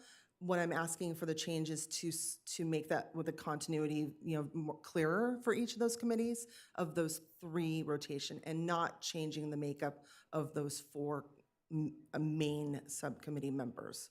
Does that help me? It sort of answers that. So the 4 subcommittee members would be the ones from 2 park committee members, No, right? I'm so sorry. That was just sharing your direction back in '24. The current process is 4 people, 1 of each in Parks and Recreation, 1 from Public Art. Yes, yeah. I see the second part. So 1 from BPAC, 1 from Housing, 1 from Budget Advisory to fill the seat. Correct. And you're saying that you want to create a 3-year rotation for the 5th seat committees, which is the Budget Advisory, Housing, Bike, and Pedestrian. Correct. Right? Yes. I just would like to add something to it. Okay. They may be, and this is a suggestion that maybe you can help answer or advise on, is about getting 2 members from the public. I think this used to be maybe an ad hoc committee, and then I think it changed to be the current process. I'm just thinking that in order to add the diversification, even though it may add more members to the committee, it would help a one-off person from the public who may not be able to devote as much time to participate in the process. And then you could maybe ask for applications so that we have a very balanced committee. And this, even though I think that these were great awards and they were well thought of, I just think that it would help us if we could make that one more change. It would be a positive change to make our committee a little bit more diverse. And the reason I mentioned 2 members, not 1, is because I do want to keep the numbers odd for voting purposes. And if that's a change that you can incorporate, that was my question. Well, yes, thank you for that suggestion. Sorry, I thought someone was going to say something.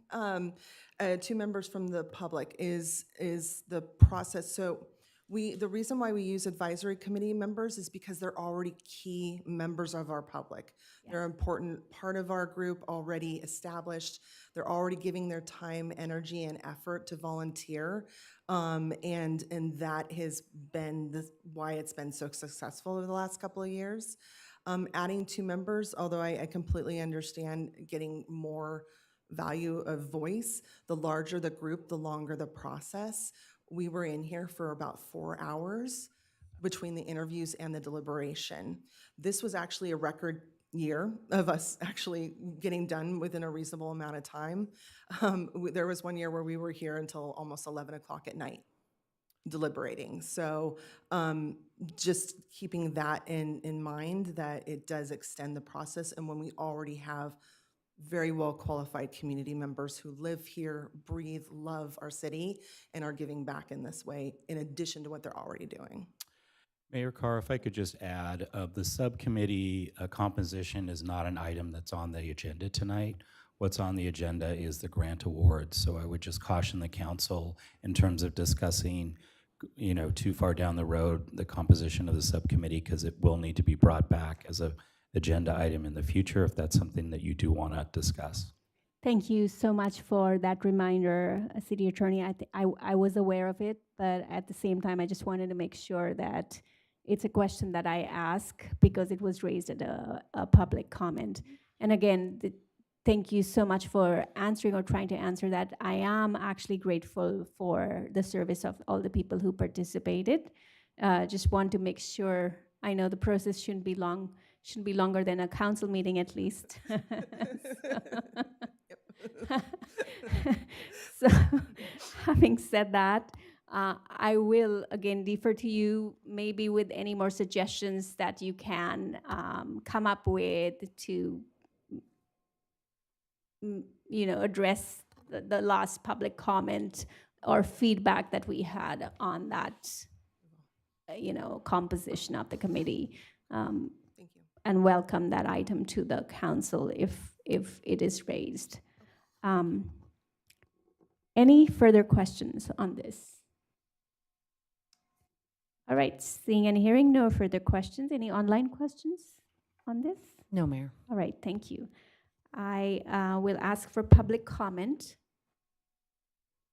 Seeing and hearing no members of the public on this item, I'm asking. Yes, please come to the podium. Welcome. Thanks.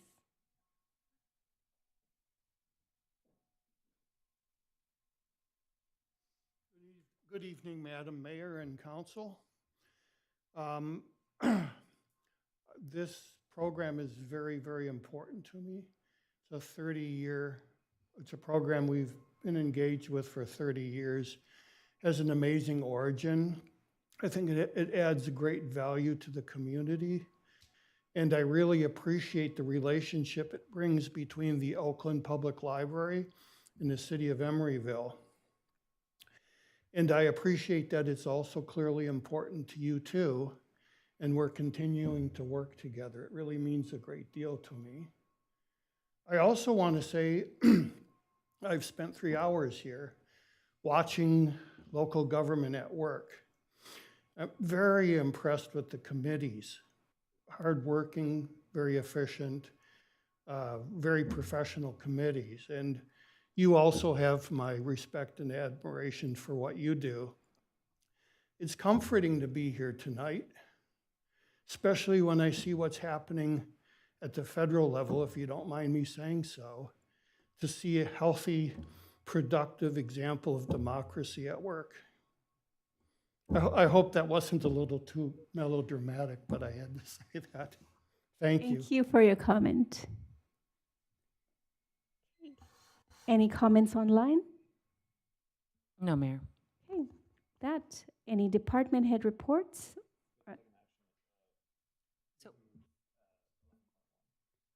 Oh, thank you so much, Vice Mayor. Yeah, so there are any discussion or anything further on this item? Motion, I welcome a motion on 11.1. I'll move approval of the, to adopt the subcommittee recommendations for 11.1. Thank you. Second. Thank you, Councilmember Pryforce. Motion by Vice Mayor and second by Councilmember Pryforce. Please call for vote. Councilmember Mora is absent. Councilmember Pryforce. Aye. Councilmember Welch. Aye. Vice Mayor Solomon. Aye. And Mayor Carr. Aye. Motion carries. Thank you. Next is the department head reports. Looking for announcement of commission committee vacancies. Thank you, Mayor. Just wanted to let you and the council know that the advisory body application process is still open. It closes on April 24th. We have, it's our annual recruitment, so we have vacancies on all of the committees. Did a tabling at the Healthy Families Festival with brochures and spoke to some members of the public about the different advisory body options. And we have also reached out to Principal Kibbe at USD. He is helping to promote the, the student youth position that we have available on the Parks and Recreation Committee. Thank you. Thank you so much for that update, and appreciate you reaching out to the principal and trying to get a young adult on one of our committees. That'll make it very diverse. And on that, I'll go with a future agenda item request. Any requests from my colleagues? Councilmember Pryforce.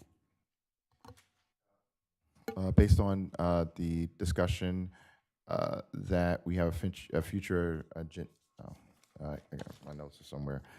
We have a future agenda item on the ad hoc subcommittee that you suggested, and I was wondering, would you, or if it's possible, legally possible, because I don't want like a whole bunch of people coming after us, city attorney, is it possible for us to make a preference when it comes to diversity? So for example, if it's all male, can we make a preference that these two seats be some sort of diversity change? So if it's all male or it's all white, then it's, you know, someone person of color. If it's you know, if it's diverse in any way, but everyone's able, and so, you know, someone who's differently able, like that sort of thing. Thank you, Councilmember Pryforce. In response to your question, generally state and federal law prohibits quotas, but certainly indicating a preference for diversity among a subcommittee, including racial and gender diversity, would be something that could be a goal for the subcommittee to obtain. But I would caution against providing strict quotas for a subcommittee. So future agenda item is, I'm sorry for the extra work, Rebecca, but adding to the two members that you recommended. All right, any support for this item? I will support it. Could we refer this to budget and governance to more fully discuss? I just like, I have some questions about implementation, but want to allow for more conversation amongst that committee. But if you, so are you supporting the item? So we can move it to wherever the appropriate body is? Yeah, I'll support referring it to the appropriate body. Yeah, sure. All right, We have a majority of council supporting this item, and we'll move it to, um, for discussion to the Budget and Governance Committee. Oh, did we get Councilmember Welch's vote as well? She has dropped off the meeting. Oh, okay. We have majority support, Got council it. member. Any further future agenda items from my colleagues? Yes, council member Pryforce? So this comes via the Faith in Action, which is to consider changing our ordinance to the to being a city of refuge. And so essentially, they have a summary sheet which I can pass to the city attorney. And honestly, I don't even know why I printed this out when I could just have the city attorney digital files. But yeah, anyway, so the goal is that residents can go to school, work, clinics, and city offices and cooperate with the police without fear that local government will help deport them. And so a lot of this city of refuge is about it's a lot of focus on city staff, and so I have a lot of questions because this was built for Oakland, but Oakland is considering they had majority support on their council for this, and so it more than likely will be discussed, and we could also observe what's happening over there before we implement. But I'd like the council's have a request that the city attorney review this. All right, If I may, Councilmember Pryforce, I do have the city's existing sanctuary resolution up. There was no ordinance that was passed by the city of Emeryville when it established itself as a sanctuary city, but there was a resolution that was adopted in 2017. And it says that the city of Emeryville shall refuse any requests that are an extension of any federal immigration policy enforcement actions to federal authorities and shall not enter into any agreements to carry out such federal enforcement actions or dedicate any city time or resources to such enforcement, but leave such actions to federal authorities. Does that satisfy your ask? Oh, okay. No, so from what I was told that in terms of regionally, that Berkeley has a stronger ordinance as it relates to in terms of it being a city of refuge. It's stronger than the Emeryville's, and so and if Oakland adopts this, then we would be I believe the weakest. And so what I'd like is for there to be some comparison. So that I can go back to Faith in Action, East Bay, and say, okay, this is what Emeryville, this is where we're at compared to everyone else, and maybe they can also tell us how they would want some changes to be made. So it'll be more of a conversation between the city attorney, and I can share some of this. Yeah. Would you be open to working with the city attorney on this to see if it can come back to either this body or Budget and Governance for Yes. further study? Yes, ma'am. All right, in that case, please work with the city attorney on exactly what you are seeking, so you can bring it back either to the council or to another committee that may want to take action on it. Got it. Thank you. All right, any further future agenda items? Councilmember Pryforce? Yes, so this comes via the Wellstone Democratic Renewal Club, which is, I don't even know what to call it, but it's some sort of declaration that opposes Trump's unconstitutional attack on Iran. And so I believe that this is something that they are requesting that various cities are sort of making that statement. So it would be a statement. And so so I wanted to share this with this body as if this is something that we would consider making this declaration. I'm not sure, but yeah, if this is something also I can share with the city attorney as something that could.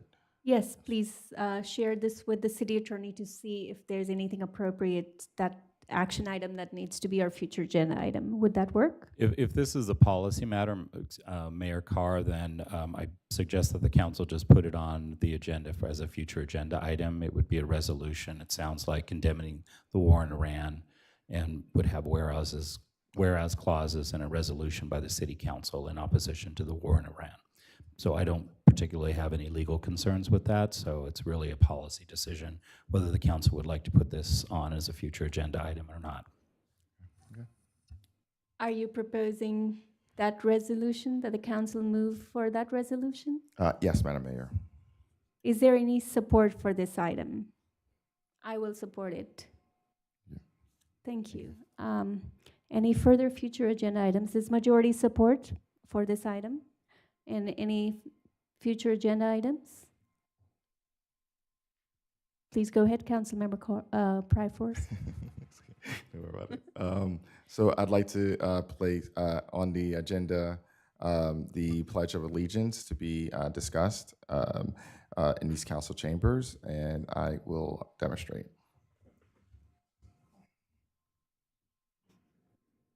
I pledge allegiance to the flag of the United States of America and to the republic for which it stands, one nation, indivisible, with liberty and justice for all.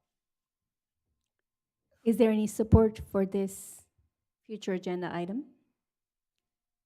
For lack of support, the item fails. Colleagues, I would like to make a motion to request a future agenda item to seek council approval of a letter in support of AB 2231, introduced by Assemblymember Arns, which would provide an exemption from CEQA for hospital projects in the city of Santa Clara and the city of Emeryville in consultation with the city attorney's office, and a future agenda item to seek council approval of a letter in support of AB 1734, the County Hunger Act. Is it a Count Hunger Act?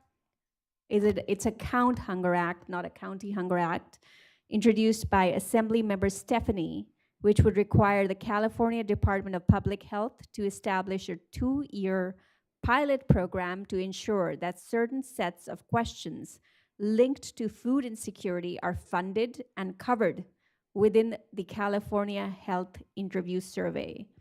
Is there a council member who will second this motion or support for future agenda item? Thank you. I have a question. Oh, no. I'm sorry. It's There is okay. a question, not support.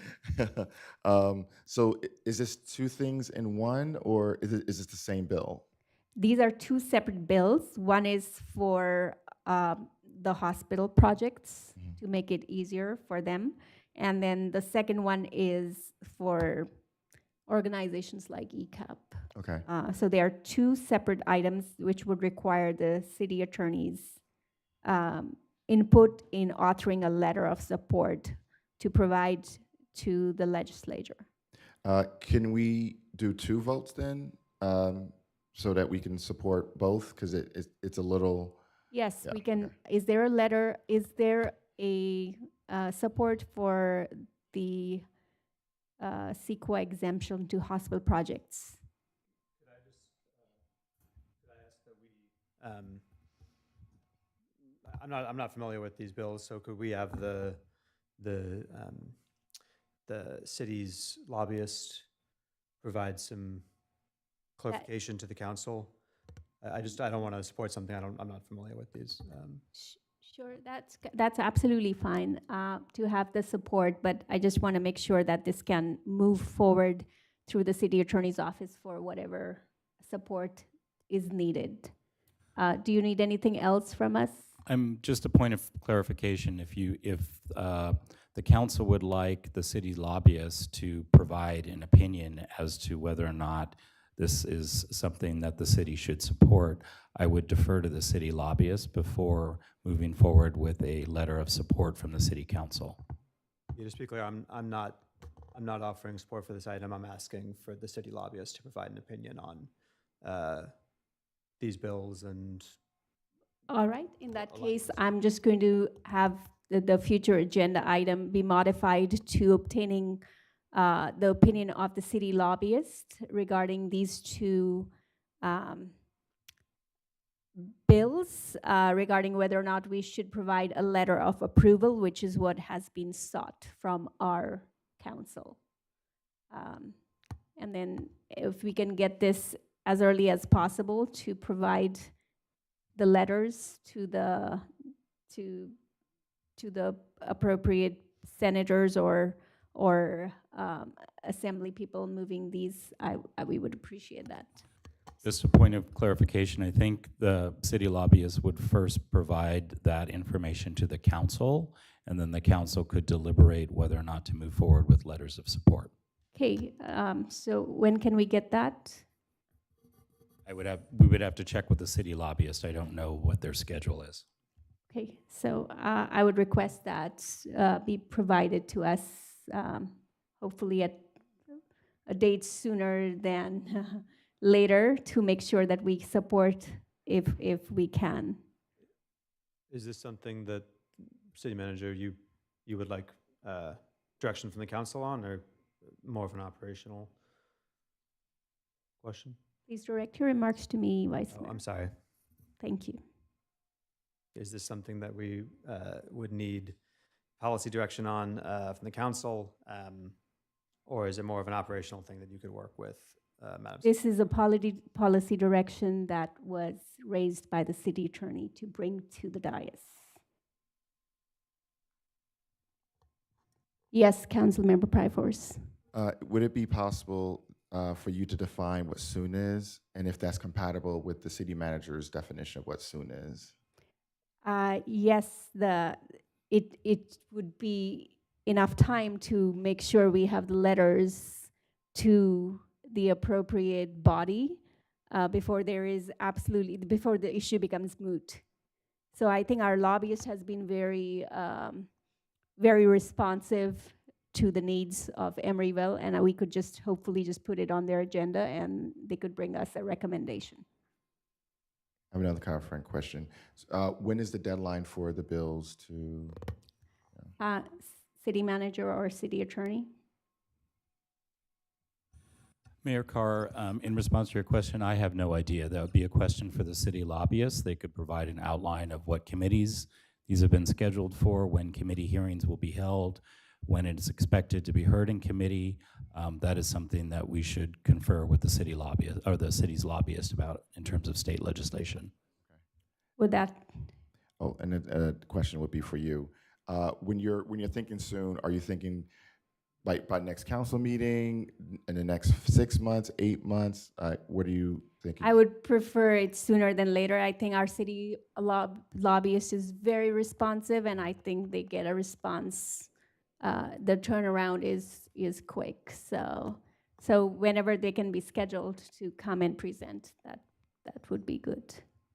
And I think that's one of the reasons why I want to understand the city manager's position, because I know that the city manager, put together the strategic plan, and that we have to, and there might be more prioritization of efforts. And so, Madam City Manager, what does soon look like for you in terms of what's possible, so that it doesn't, everything that's happening already? Yeah, thank you so much, Councilmember Pryforce. I will check with our city lobbyists. My anticipation is soon would be no sooner than our next council meeting, which is scheduled for April 21st. If not, it'll be the May 5th council meeting. Okay. But I will check in with our city lobbyists to see. Okay. Thank you for that consideration. No problem. And are you okay, Madam Mayor, with, if it seems like the max will be for the May, would you be okay if not the next council meeting by May? Yeah, these are important bills, I think, which affect maybe the hospital project in our own city, and they also affect projects like ECAP. So I think that whatever staff can do to expedite, I will be fine with that. Okay, cool. Thank you. Any further future agenda items? Okay. In that case, it is now 10:48 and the meeting is adjourned.